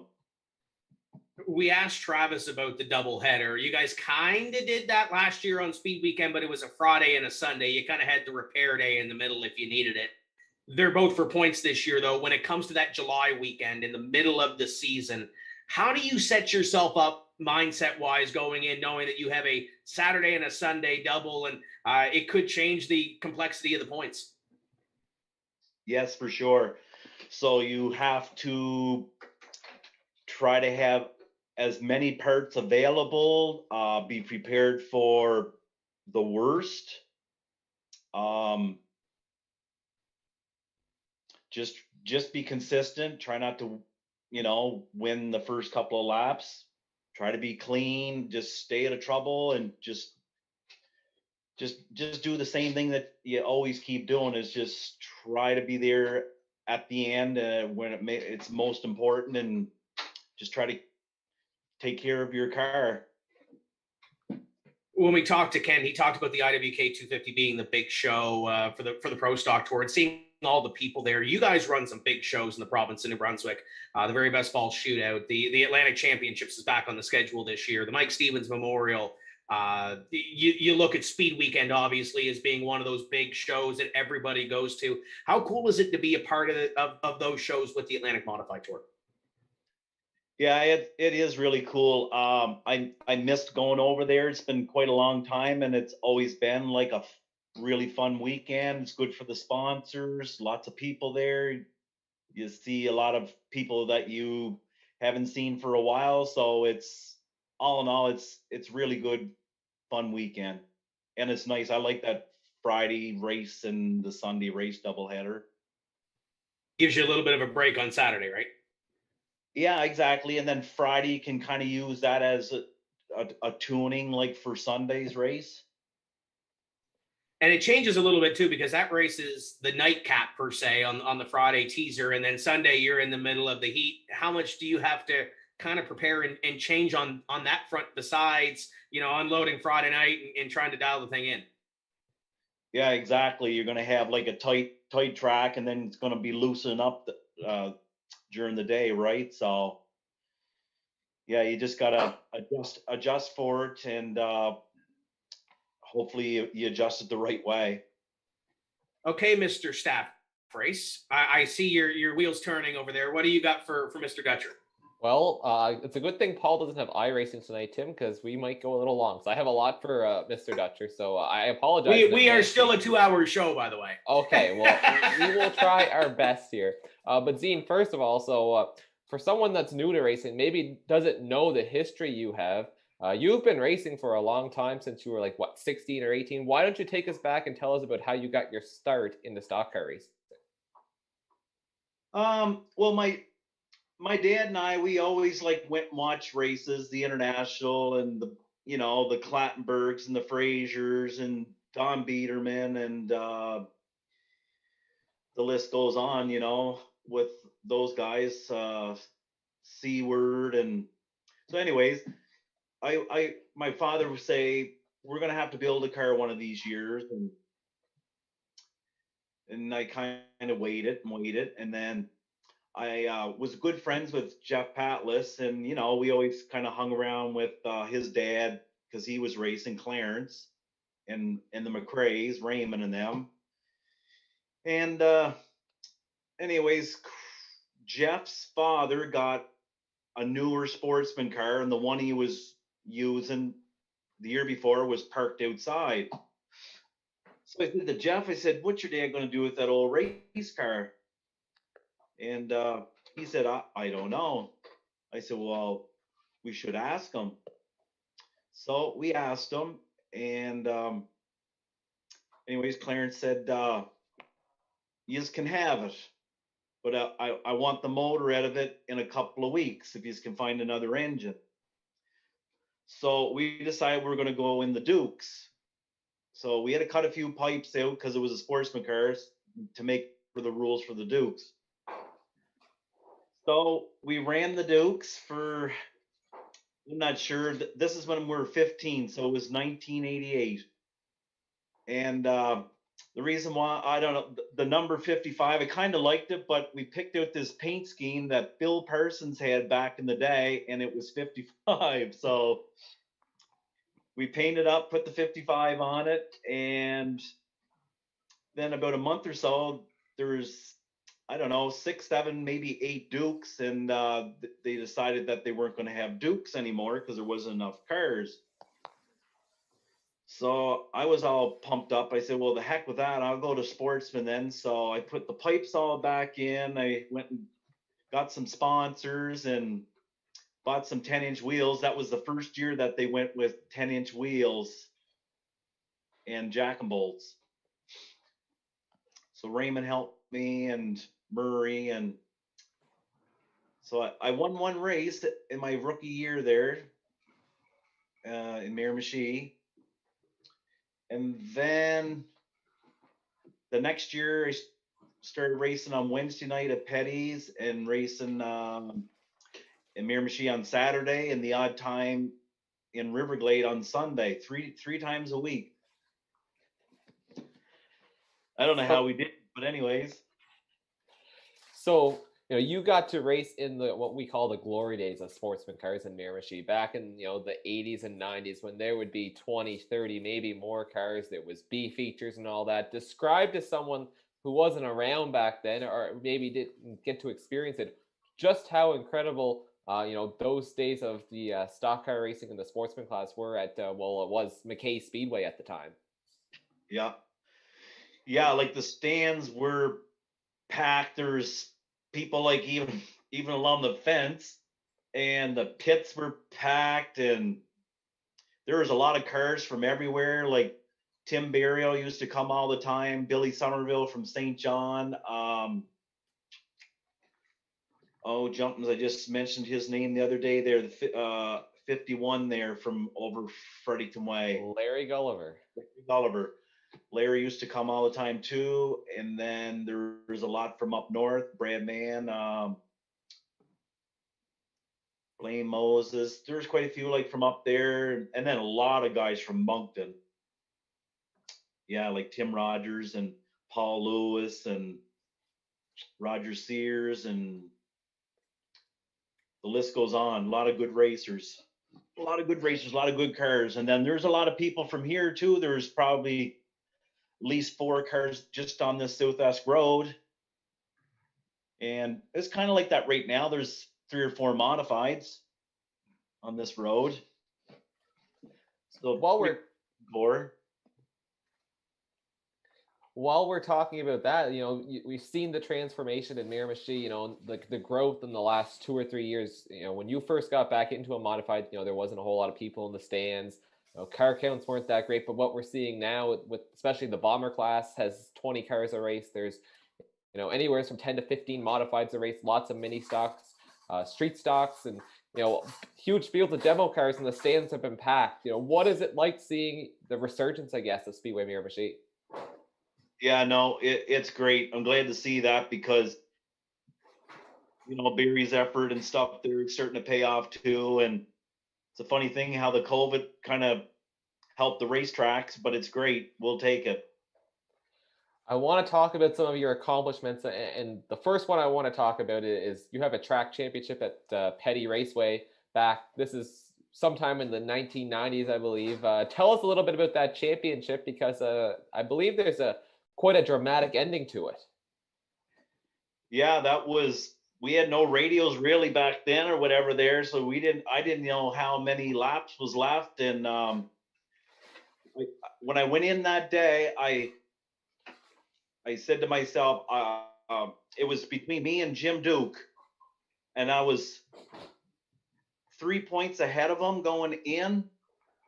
So I said, I got to finish right behind him every race to be a point ahead of him. So when it come down to the feature, he was second, trying to get past Kevin Moore from Fredericton. And I forget the 2 cars that were in front of me, the 00, but there were 2 locals from Salisbury or Moncton area. So I was 5th. And back then we were pitted in the infield. So anyways, they had me blocked in or boxed. They were just running side by side. So I was just like, oh my goodness. I was just like, here's my championship just getting away from me, and what am I going to do? So I said, I know I don't have much time and I have to try it. I said, if I don't, it'll eat at me for the rest of my days. So anyways, an Earnhardt move going into turn 3 in the backstretch, gave him the bumper and he slid up, and I went 3 wide and went from 5th to 3rd. And there were 3 laps left to go. So I finished right behind Jim and won the championship. That certainly would have been a while to see for sure. And, that championship, obviously a big deal, but you have a lot of wins in sportsman, but one in particular, the Riverglade International in 2002. And that weekend also has a big story to it because, you ran the day before in Miramichi, and then there's something about an outlaw race. Tell us about that Riverglade International winning weekend. Yeah, that was probably like the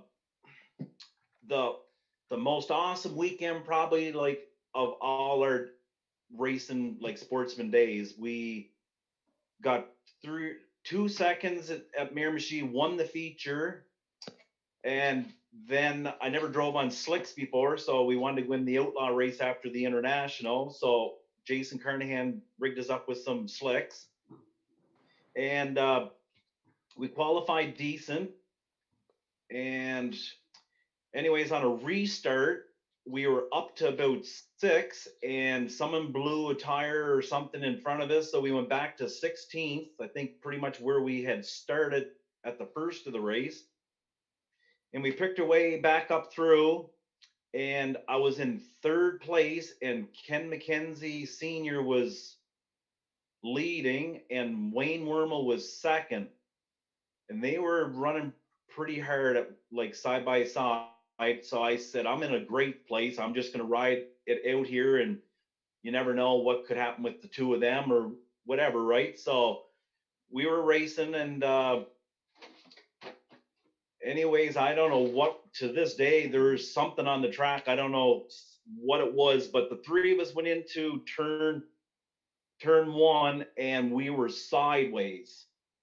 And for whatever reason, my car got grip, and I put it to the floor, and another 3 wide move. I went by the two of them and took the lead on the back stretch and completed the lap. And then I come around, and they got together, and Wormel ended up in the wall in turn 1.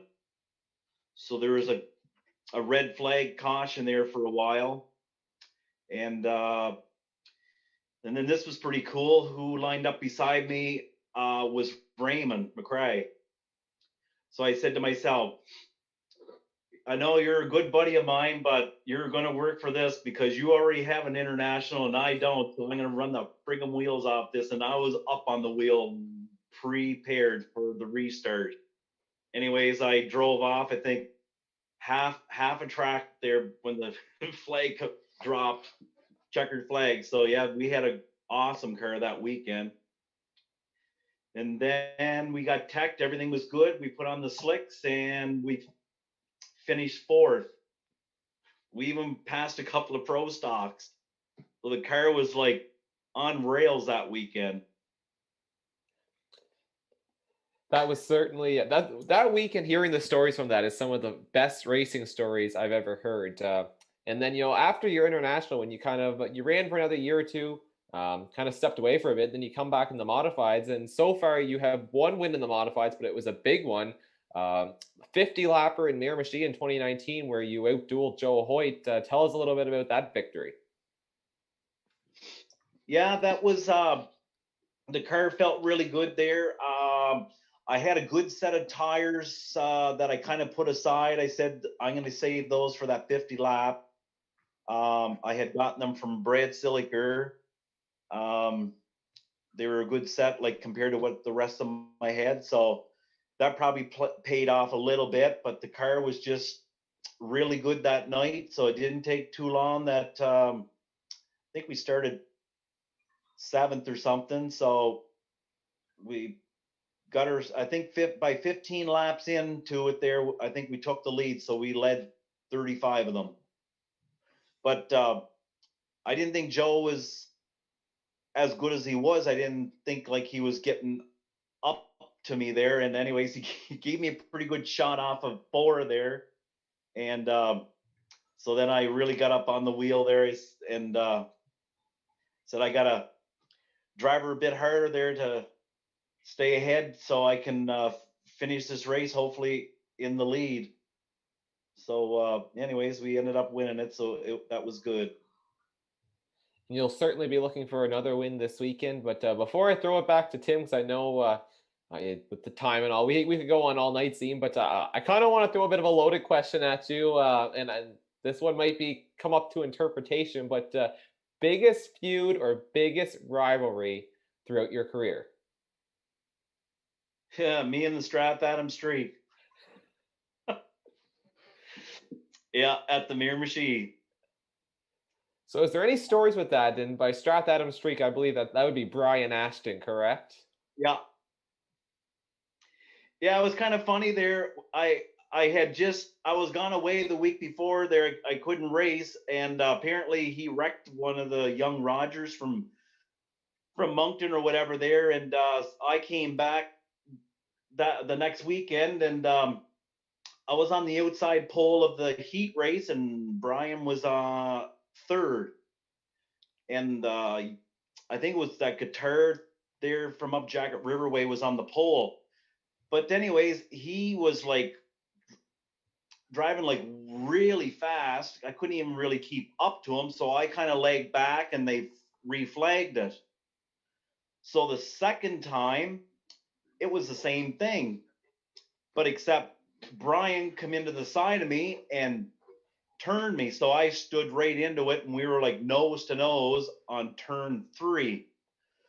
So I said, yeah, well, you're not going to friggin' get away with this here after last weekend breaking up that young lad's car or whatever. Frig this. So anyways, I was so friggin' ugly. I got out of the car with still my helmet on. I never even took the steering wheel off. I don't know how I got out, but he was starting to take off, and I waved him back, and he stopped. So I kicked the quarter panel of his car, and you could see him like kind of freaking out, trying to get his seatbelt unbuckled. Then I kicked the door. Then he comes out, and he's coming around, and I know he's a lefty. So anyways, he goes with the haymaker there, and I step back, and I come up and give him like an undercut there and start punching him on the roof. And then there's somebody grabs a hold of me, and here it was Art McLean breaking up the fight. So anyway, good times. Oh yeah, we shook hands later on or whatever there, but it is what it is. Just kind of a hot moment. Dylan, I've been throwing the questions at Zean for a while. Is there any questions coming from social media? I mean, I've just been sitting back listening. I mean, I've been getting a kick out of these, but David Cassidy led on to one of those questions. I think we got the answer. He's wondering, Zane, did you ever lose your temper over the years? Oh, a few times. Any other fight stories? Oh no, it got pretty heated up there a few times in Gary. Me and Bradley Logan there, it used to be pretty hot at times over there with him. And one night there with Kevin Moore there, yeah, he was a lap car, and I was in third place with 20 laps to go in a 125, and he friggin' takes us out. So stuff like that, but it is what it is. And then Al Snell Grove, another guy, had a few run-ins with him too. That's about it. A few of them. I guess. Are you able to calm yourself down once the race is over, once you pull into the pits and think, okay, it was on the track, I'm done? Or is it, no, I got to go say something to this guy? Or do you leave it all behind? Nah, I just leave it all behind. That's all we got right now for social media. Tim in Denver. Excellent. Be sure to drop a question or a comment. We got a couple of more minutes here with Zean Dutcher. And I kind of want to ask about something that Denver kind of alluded to, and it's the bomber division. You've seen this sport for decades in your own backyard and also throughout the province. How cool is it to see that bomber division at Miramichi take off? Yeah, no, it's great. I knew it'd be a real good choice because when it was introduced here, back when it was McKay Speedway, a bunch of us went to Caribou, Maine for a race, and that's where we were introduced to the bomber division. So right then and there, Wilford said, we're going to have a bomber class, and it was as good as it is now, and car counts just took off. It's affordable, right? There's a lot of people that want to race, but and it's affordable, so that's why it's going the way it's going. We kind of asked a couple of our guests before on this show as well. You've been involved in this sport for a while. If there was any race that you'd like to take part of, we talk of the 660 guys, the Ricky Bobby race has been big. Is there any race that you in the Maritimes would like to kind of, hey, I'd like to do this before I call it quits? Yeah, well, this is the thing. I'm hoping there, like my third car, it's getting a lot closer. My old Sportsman car, I got it back, and I'm gonna run it in street stock. So it just needs to be lettered, and the exhaust and a few more things to the body, and that's about it. So I'm hoping to take in a few races down here, the fall shootout, the Ricky Bobby, and then there's a big one in Petty. So I'm hoping to take that in too. That very best fall shootout has grown into its own, especially with that street stock division. How cool is it to see the Maritime's best coming to Miramichi in October and try to fight for that? I think it's 8 foot, 6 foot, whatever it is, tall trophy we got. Yeah, no, it's awesome. It's kind of reminds me back in the day there when we had the Brunswick 100 there in August, the long weekend in August there. All kinds of sportsman cars from all over would come to that there. It was a big event for us back then. So having this to take it over it's great. So if you won an 8 foot trophy, we asked the street stock guys back in October, if you won an 8 foot trophy, how do you get the thing home?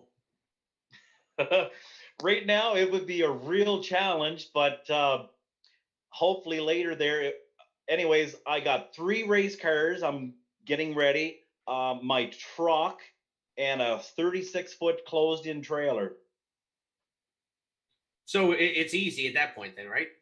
Yeah, exactly. But I'm not having, like, help is hard because most of my pit crew's racing against me now, right? You talked about the cars coming together. The 4-cylinder has come out of that shop the last couple of years. How cool is it to see a black car with a 55 on the side of it? Yeah, no, it's good. It's looking good there, and I'm glad to see. My son, he's likes it, and so this year we're gonna go down a few nights, and I think I'll let him get some seat time with the street stock for sure. Get him to try that out. Just see what he thinks about that too. Maybe a little more of an incentive for him to look forward to a little more power and stuff. So for those that are kind of on the fence that, I want to go to Miramichi on the weekend, there's a figure 8 trailer race. There's all kinds of other things going on with the event that we have on Saturday. But give us a little sales pitch. Why should they come watch the Modified Tour on Saturday in Miramichi? Well, there's going to be some more modifieds there than like a couple weeks ago, and some of the local guys that are from here, and there's some that changed their colors and that. There's some nice looking cars, and then the battle for the points between some of these veteran guys, and then you got Travis there, the youngster, the mixing it up. So it should be a good show. So you mentioned your. I'll get to you in a second, Denver, because I want to ask this question because Zean, you mentioned the pit crews now racing. So if you have Chris Wilson or Steve on your front bumper on the last lap, do you move them for a win? Because Chris has been pretty hot in that street stock and has won a couple of modified races at Petty and 660. If push comes down to shove at the end, do you move the pit crew for the win? Probably. Just a little touch and go. Well, I'm sure we're going to get a comment from Chris on that. But Denver, what else do you got over there? I just wanted to ask you, Zean, we talk about the championships and the modified tour championship, but at Speedway Miramichi, there's also a modified kind of a mini series championship for all the races in Miramichi. So, how cool would it be to not only win the tour championship, but also win a track championship in Miramichi in the modified division? Yeah, that would be huge. Yeah, I'd like that. Yeah. Anything with the modified there, it's kind of open to me there. I'd like to get a championship out of it, and it'd be extra cool to get both. But anyways, I guess try. That's all you can do, and go from there. The best way to start that off would be with a win this weekend, though, right? Exactly. You mentioned some of the crew that helps you out. Who do you got for crew that helps you get to the racetrack each week, and who do you got for sponsors? Because I know you got a lot on the side of that 55 car. Yeah. Well, my son and my stepson, and then my girlfriend, Kirk Shea Screen, the odd time comes, and one of my cousins. That's about it. And my sponsors, exactly, like there's no way I could do it without them, never could, and it's great that I can get these sponsors, and I kept everybody on board from last year's, which was good. So do you want me to name my sponsors? We may as well give them a little bit of love while we're here. Sure.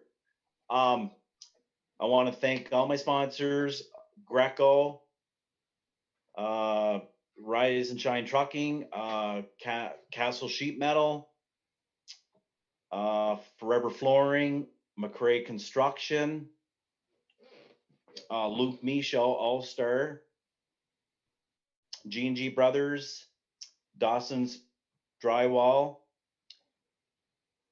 Gray Rock Construction, Fix Auto, J Ring Electrical, and Robbins, and Three Rivers Construction, and Hubert Williston's Construction, and Miller Heat Pumps. I said the comment would stir Chris Wilson. Dylan, what do you got? Chris Wilson's here. He wrote, I came up from under my car right now to say that I moved Zane to win my first feature, so I likely have one coming. I was going to get to that night there. That was awesome. A few more laps, I think I would have got to him there, but it was awesome to finish like how it unfolded that night. It was a great night. I was really happy for Chris. He drove a good race. So if he admits that he moved you for the win, does that mean you owe him two? Yep. Isn't that how that works? Yep. This has been fun catching up with you, Zean. Looking forward to Saturday when we go racing with the Sutherland's Excavating 35. Get that car ready for Saturday, and put a coat of wax on it. It'll be on TV on the Tim's Corner TV. Good luck. We'll catch up with you on the weekend. Thanks very much, guys. Have a good night.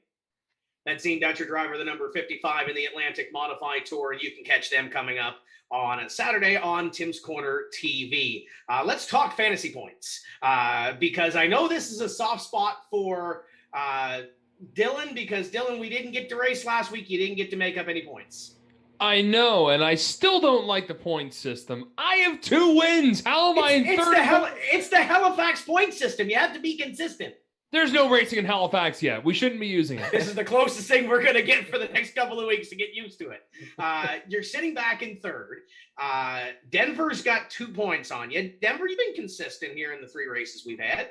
Yeah, I make my picks. I like consistency. It's a slow and steady. It's a long season.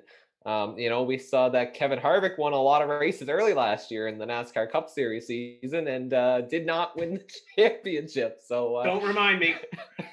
So we now have, between Tim and Dylan, they're both pissed off. So, but yeah, it's a season-long championship. So consistency is key. This is going quickly. Where's Mark Kingston? Let's Brittany and Meredith are also here, but let's talk our picks for the week. Now, the graphic that we're going to show you does not have Denver's pick because Denver was tardy today. Denver, who do you got to win the Miramichi Bomber race, which is our race of the week? So, okay, we can say that I'm tardy. I was busy selling tickets today. Is that what it is? We're selling lots of tickets. But yeah, so I see what everyone else has picked. And that's interesting selections. I am going to go with the driver. Tim, you say about, Mark Kingston won the last 2 points races.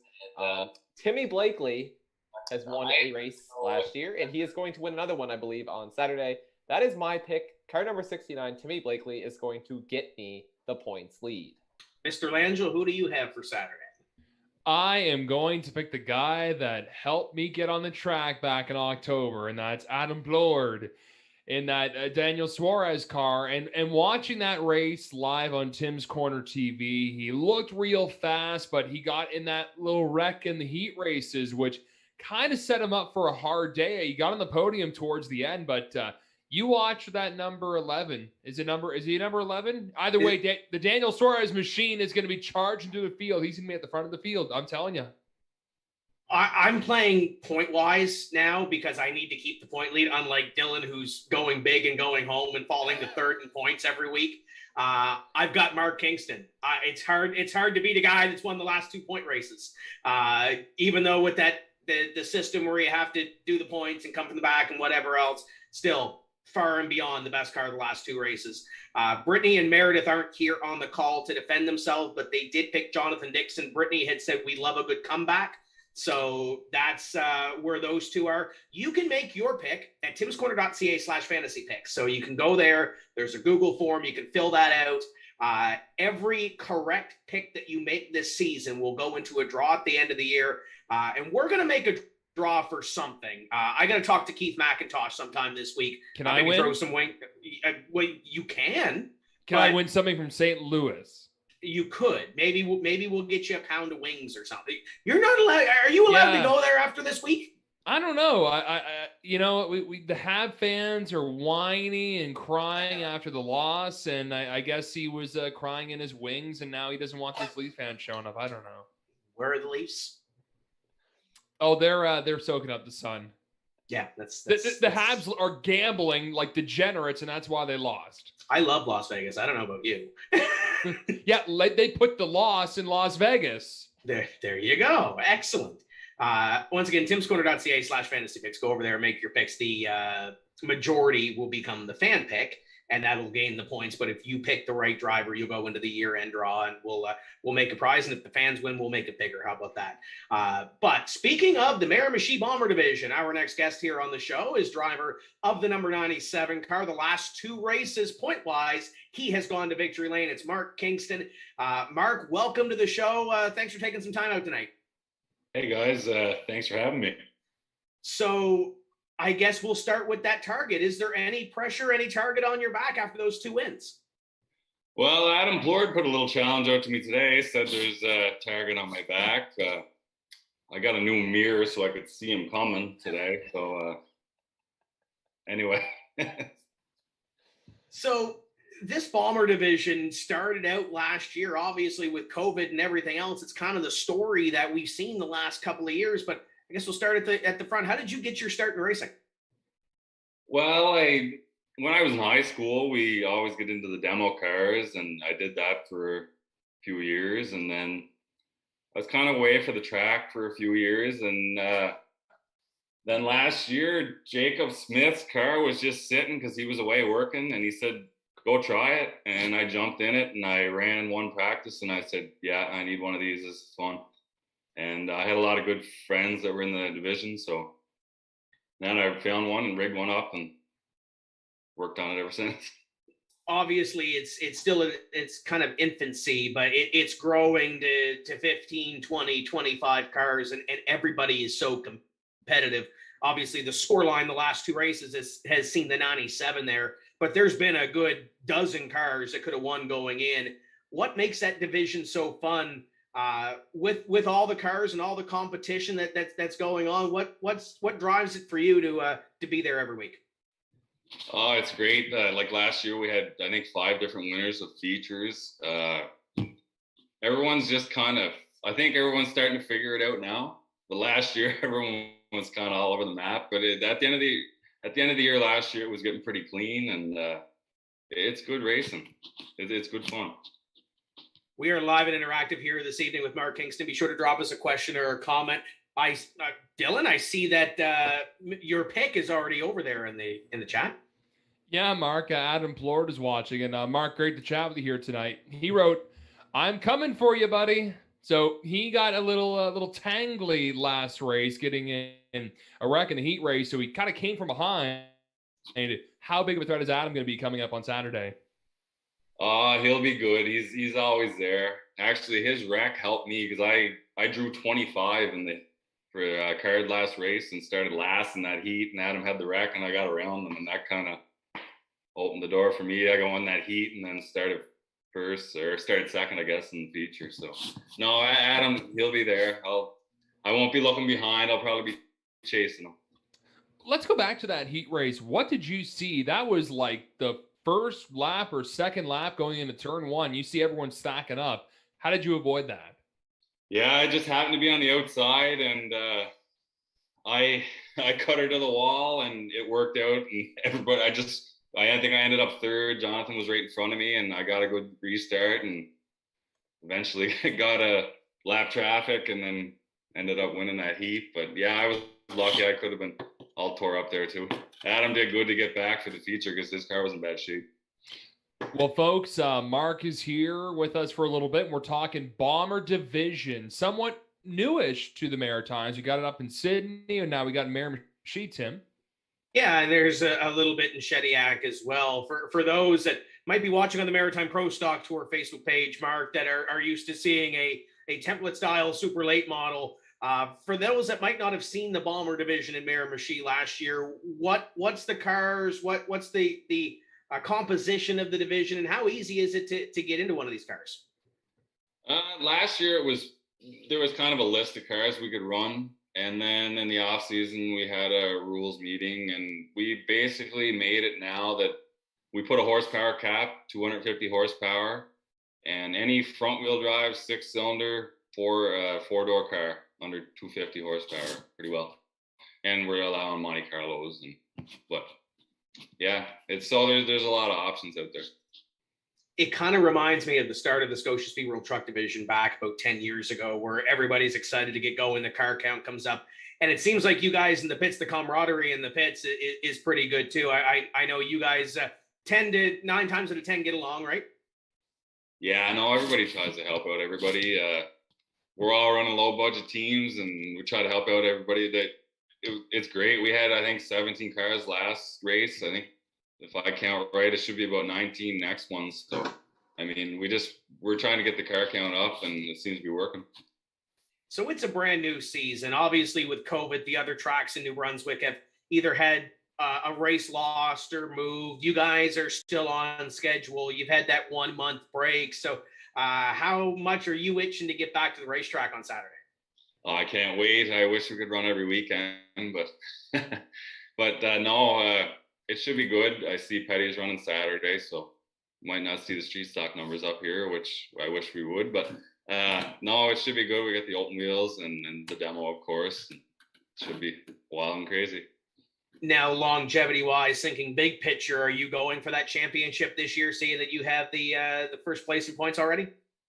Well, it'd be crazy not to now, I guess. It's a pretty good start, but yeah, no, that was kind of my goal. I finished last year good, and I said if I keep her all in one piece, there's no reason why I shouldn't be able to challenge for it anyway. But there's a lot of good cars, so got to finish all the races. Now, you kind of hinted at the demo start to your career. Figure 8 trailer race coming up this weekend. What are your thoughts on that going in? And you're looking forward to watching it? And if you had the opportunity, would you be in it? Opportunity to be in it. If no, I wouldn't do it. I'm done demoing now. But yeah, it should be entertaining. I really enjoy watching them. But no. Last couple times I was out with the demo cars, I just didn't have the cojones I used to have. We are live and interactive. Be sure to drop a question or a comment. Denver, I know you're chomping at the bit. What do you got for Mark?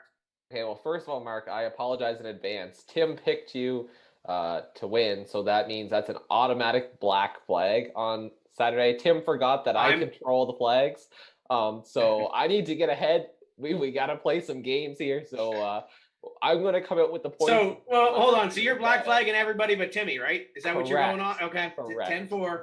Yeah. Yes. So it's on the record now. But anyways, let's flash back to May a little bit. First of all, we talked about that heat race, but I think it's kind of overlooked. Your pass for the lead in that heat race. You know, there was a lap car involved, but you were like almost in the wall in turns 1 and 2. No one usually goes up to that outside line in any type of car, but you were high, wide, and handsome to get the lead. What was it like? Yeah, Kevin Cowan was in front of me. He was really loose the whole race, and I was having brake problems that whole day, so I couldn't really run it that hard, and Jonathan was on my outside, so I was just in my head was thinking he's either going to spin out or something. So I seen a lap car coming. I said, okay. I looked, Jonathan was gone. I said, this is my only shot. And I just went, and I knew he was going to get boxed in, and I cut the wheel, and she held, and I think it was the second last lap or whatever. And but I got pretty high there. That was one of the, I would say, and I didn't realize that at the time, but I was going back rewatching the replays, and it's like, oh my God, that was one of the wildest moves. But you made it work, and it really catapulted you to the feature win that day. But 2 feature wins, the first driver to win 2 races in the bomber class. How's that piece of history feel? It feels great. First time at the track last year, the car wasn't very good.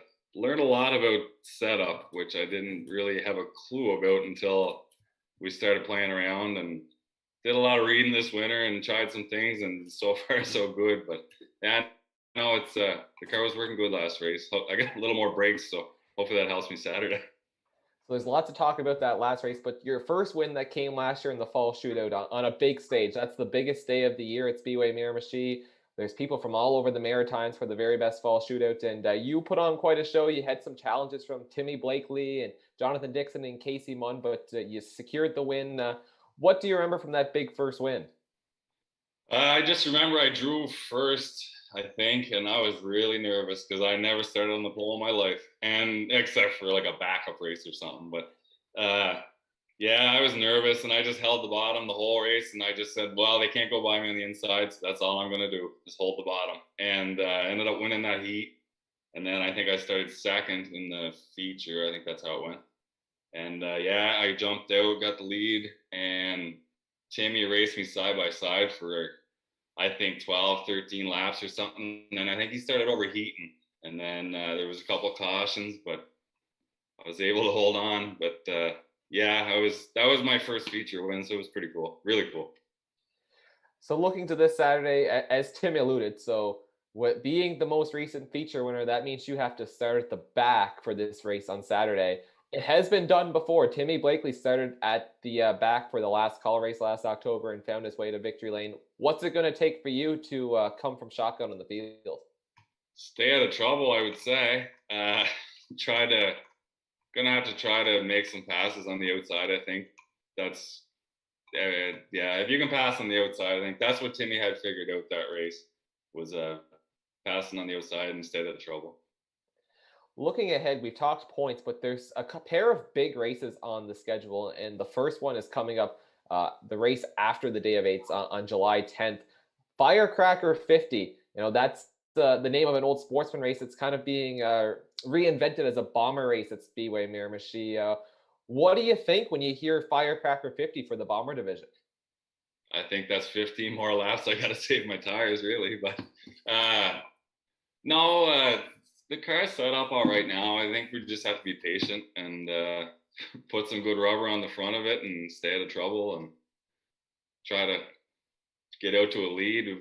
If you can get out to a lead, that's the key. But if you got to come up through her, that's when you burn your tires up.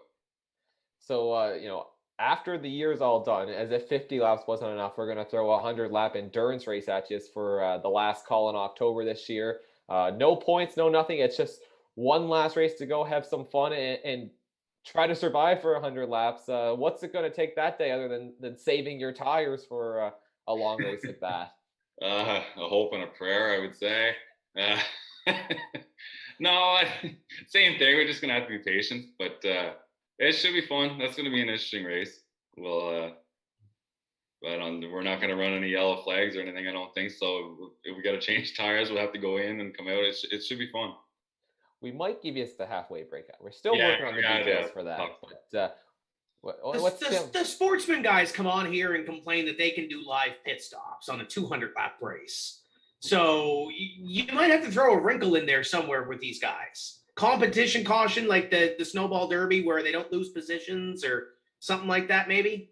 That sounds too complicated for Speedway Miramichi. We like to keep things simple. I guess you're right.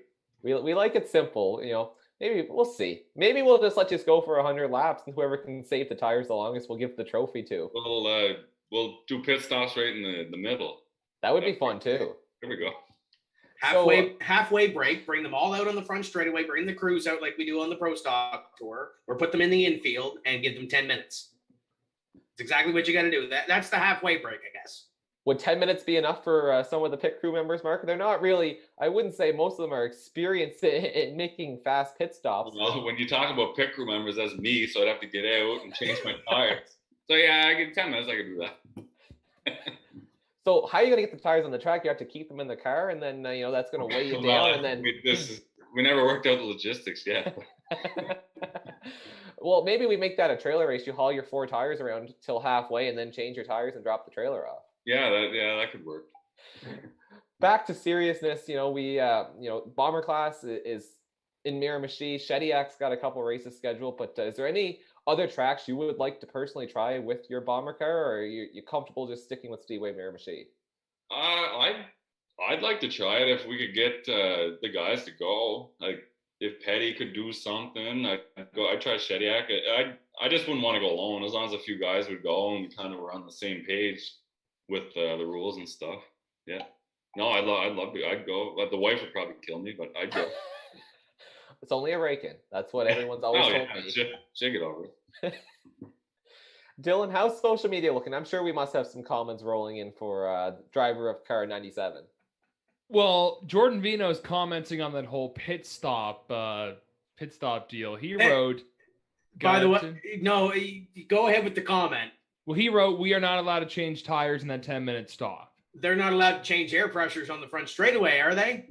So they're not allowed to do anything at Scotia. I know. I'm going to get kicked for that, but go ahead. Not a ton of questions right now. Adam Plord again is watching. I bet more of the Bomber guys are going to be watching. And Mark, for the times that I was up there, that was such a fun class to watch. And even on the video when you were battling for the win and just how intense even the heat races were getting too. Do you put a lot of effort in the heat races, or is it just 100% the entire way, maybe 110 in the feature? You kind of got to pick your spots. If you got a chance to win, you got to try to win the heat, because that's if you can get out front in the feature, that's the answer. But yeah, you're not going to junk your car in the heat. But yeah, I try to win every time I go out there. Gotta ask as well, are you a Kurt Busch fan? I'm assuming you have to be if you're picking like the 2003 Rubbermaid scheme. I am, yeah, and I think you're the only one that ever noticed that was the paint scheme. So nice, congratulations on that, because it doesn't have the Rubbermaid on it, but it is the colors. Yeah, I was always a Kurt Busch fan, and yeah, that's where that came from. So for next year, maybe later this year, heaven forbid, if something happened to the car, what would the next Kurt Busch paint scheme be? Oh, I don't know. He had some little Tykes ones and stuff back. I'd have to go through the archives there, but I always liked the Rubbermaid one. He won the championship with that. He should do Kurt's version of the Ricky Bobby at Talladega me car. Put the Cougar on the front of the car. We'll see. Hopefully I don't have to paint it again anytime soon. That's all we got for now, Tim. Now looking forward, and you kind of mentioned that the wife might kill you, but let's look forward here. Do you see yourself moving up a division maybe 5-10 years down the road? Getting your feet underneath you with this racing thing? Yeah, I would love to. I'd love to run street stock, to tell you the truth. That would be my goal. But I don't know. We'll see what happens here in next couple of years. See what happens, and but I'd love to get into a street stock. I guess the next question: where do you see this Bomber division going? Obviously, we've had a 2-year kind of sample size of what it's grown into. Where do you see this Bomber division going in the next 2, 4, 6 years on down the road? Well, I think it started with 6 or 7 last year, and last race we had 17. I think there's about 20 cars out there if everybody comes, so it's in good shape, I would say. I don't see why we wouldn't have 22, 23 cars by the end of the year this year, the way it's going. It's great. For those fans that are watching here on Tim's Corner Live and maybe are still locked in Nova Scotia or PEI with the border restrictions and want to watch some racing on Saturday, why should they grab the pay-per-view and watch with us on Saturday? Or if they're in the province of New Brunswick, why should they be heading to Speedway Miramichi on the weekend? Well, weather's supposed to be nice. It's a 4 o'clock start, I believe. It's going to be we got bomber, 4-cylinder, hopefully a few street stocks. We got the open wheel, and then the trailer race, which we've never seen in the Maritimes before, I don't think. So it should be a fun day. Real good day. By the way, Dylan, I believe you have one more comment over there. Yeah. It's Jessica Kingston wrote street stock. And there's an emoji with that. There's an emoji with that too. That's probably not the. There's a little bit surprised maybe. So maybe we started something here. Well, Tim, she must be excited about it. Yeah, that's exactly what it is. Tim, you may have started something else. Sidetracking Jordan's. He's quipping back on what we were talking about earlier. He wrote, "Can't check the tire pressure in a sportsman car, and the bomber cars are going to change tires. Still don't understand that rule. God love the rule package. Gotta love the rule package." So let's just impound the bombers in that 100-lap race coming up at the end of the year. I'll tell you the story. It stems from, and Jordan can correct me if I'm wrong, I think it was like the 18 or 19 Sportsman. Might have even been the 150 when we had the extended distance race. The boys were told in the drivers' meeting, you're not allowed to do tire pressures on the front straightaway. You have to come out, park your car for driver introductions, do the pomp and circumstance, whatever. And they, along with, I think it was Blankhorn, I think he was driving Craig McFetridge's car at the time, changed air pressures, went to the back of the field. So that was where that little comment stemmed from. But it's one of those things you can kind of sit back and look at and reminisce about. But maybe Denver, it's an impound race now. Listen, we're open to pretty well anything, but I think given everyone knows Miramichi is a cheese grater, hockey rink, whatever. It's going to abuse the tire, so I don't know if they'll get through 100 laps without making a tire change, but we'll see. I mean, I think, Mark, I don't know if you've done the Enduros back when it was Miramichi City Speedway and the Tozer family owned it, but you guys did a halfway break and changed tires in those, didn't you? Yeah, there was a halfway break. I think I only ever did one enduro, and that didn't last very long. But yeah, we'll make it work. We'll figure it out. Listen, there's a lot of time between now and then. Before we start worrying too much about what we're gonna put for a tire rule come October, I think we got a figure 8 trailer race to put on one hell of a show with first.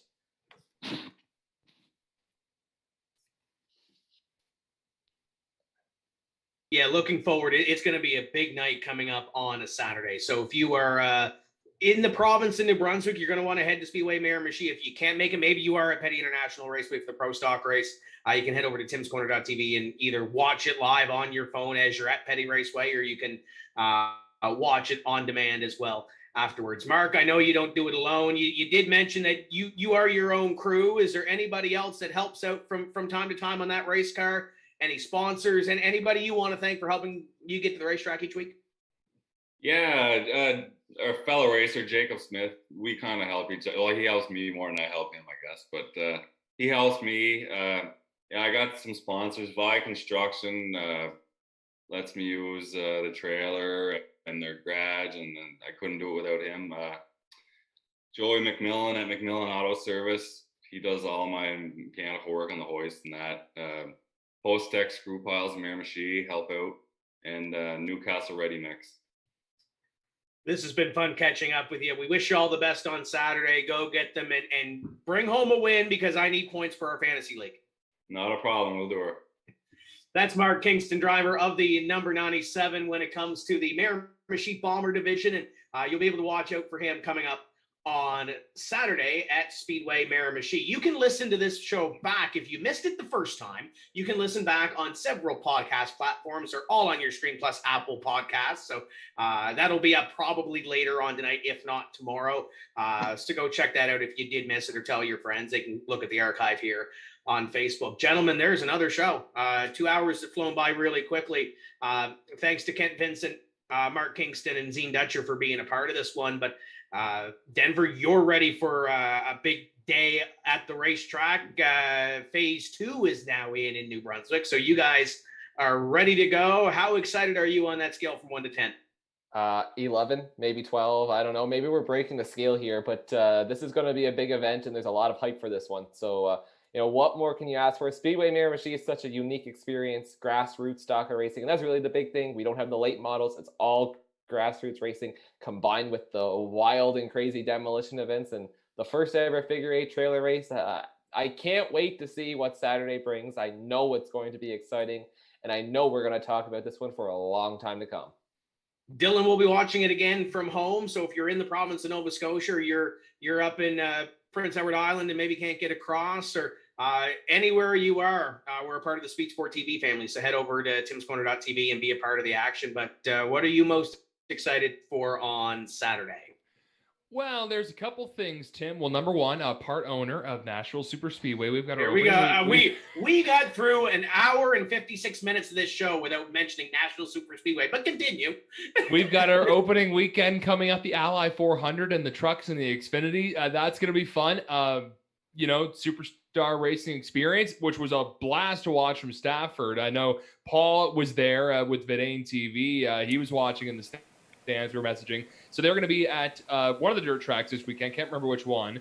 But anyways, I'm going to be watching mainly this Miramichi race, which I wish I could be racing in. Maybe not the demolition figure eight race, but I'm going to be loving to watch it though. Looking forward to it. Good luck if anyone's competing. And if you're in New Brunswick, my goodness, please take advantage of this. Of course, there will be some COVID restrictions, but hey, hit Denver up, hit Miramichi up, go there Saturday, support that track. And if you can't make it there, even Petty, they're racing on Saturday too. Yeah, absolutely. You can check out the entry list for the R. Stevens Mechanical and S. Hall Tire, Muffler, and Auto Repair Center 100.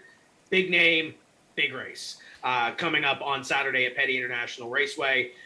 14 cars on that entry list, and as we alluded to a little bit earlier on, drivers from the province of New Brunswick with all the restrictions still in play.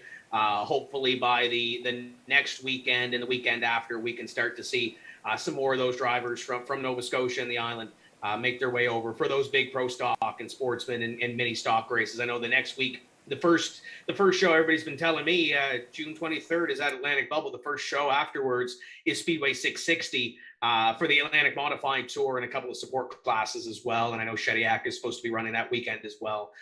So keep eyes on schedules, because who knows? We've lost, I think, 3 Maritime Pro Stock Tour races so far this year, and they're going to have to be rescheduled at some point. Going to be busy when we do hit the summer stretch. So keep tabs at timscorner.ca. Head over, check out the entry list for Petty Raceway's deal on Saturday, the Atlantic Modified Tour for the Sutherland's Excavating 35, and Speedway Miramichi. Denver, you posted the expected demo list, didn't you, earlier today on social? Tim, I did, and it is still growing. I literally just took a moment to look, and we have hit 40 confirmed entries. And to give some perspective, there is always about a dozen drivers who don't pre-register. I am expecting to exceed 50 cars. And if we hit 60, it's going to pay $3,000 to win. That's what I was about to mention. It goes up $2,000 every 20 cars. So what was the record last year? 71? 67 cars. 67 cars. So if you have a demo car and you're in the province, get out there. If you have a demo car in the province of Nova Scotia, because I know the Kevin Grants and the Bob McDonalds and those guys aren't able to do a lot of demos down here because a lot of the exhibitions were canceled. Get the cars ready, head them up there. I know Terry Nelson watches this show, so he's got no excuse now to get something together. But that's going to do it for us here this evening on Tim's Corner Live. Thank you to all our guests, and we want to thank all of our partners that helped put this on. We do have some of the KCP 10th anniversary Tim's Corner Motorsports decals available at Miramichi on Saturday. And guess what?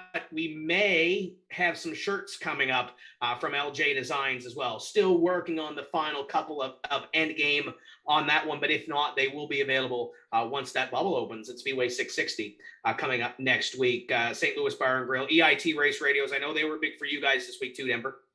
Absolutely. We just had 8 brand new radios, courtesy of EIT Race Radios, show up at Speedway Miramichi. I'm in Fredericton, so I didn't get a chance to see them yet, but I know I got to test out some that Brent and the crew set up for the Atlantic Modified Tour last year. So I'm really excited for this. This is going to be a huge help for all of the staff. So, EIT Race Radios, if you need radio, scanners, headsets, anything for your race communications, they're the ones that hit up. Local, proud supporters of maritime stock car racing. I called Barry yesterday, and he was a kid in a candy store because he got new toys. So I'm excited to see what he's learned from playing with the radios as well. And a big thank you to Greg Dow and PPM Incorporated in Sydney Speedway. I know they're hooking us up as well in the next couple of weeks to try to get some of the extra broadcast kind of tools and toys that we kind of need to do this 2 crew shoot that we're doing, because all our Nova Scotia stuff is still sitting down here. Denver, you've been instrumental in doing what we've done the first couple of weeks up at Miramichi 660 and Petty. So me and Greg have been kind of talking in the background, and you'll be able to see and hear some of that stuff coming up as well. So big thanks to PPM Incorporated and Sydney Speedway on that one as well. You can see all the partners on our screen. Thank you for being a part of this deal, and we're looking forward to Saturday at Speedway Miramichi and the rest of this season as the Atlantic Bubble opens. Gentlemen, thank you for this. We'll reconvene next Wednesday, and we'll chat about Petty, and we'll chat about the Speedway Miramichi show and preview what is to come at Speedway 660 and the bubble and the bubble, and maybe Chris Hughes will bring us some wine. Kent will send us some beer. We're gonna have, when this bubble opens, we're gonna have one hell of a party, boys. I'll tell you that much. Prep your livers. For everybody here on the Tim's Corner crew, including Paul Strickland Jr., our producer, my name is Tim Terry. We will see you next Wednesday when we say let's go racing. Until then, keep the hammer down, and we'll see you at the track.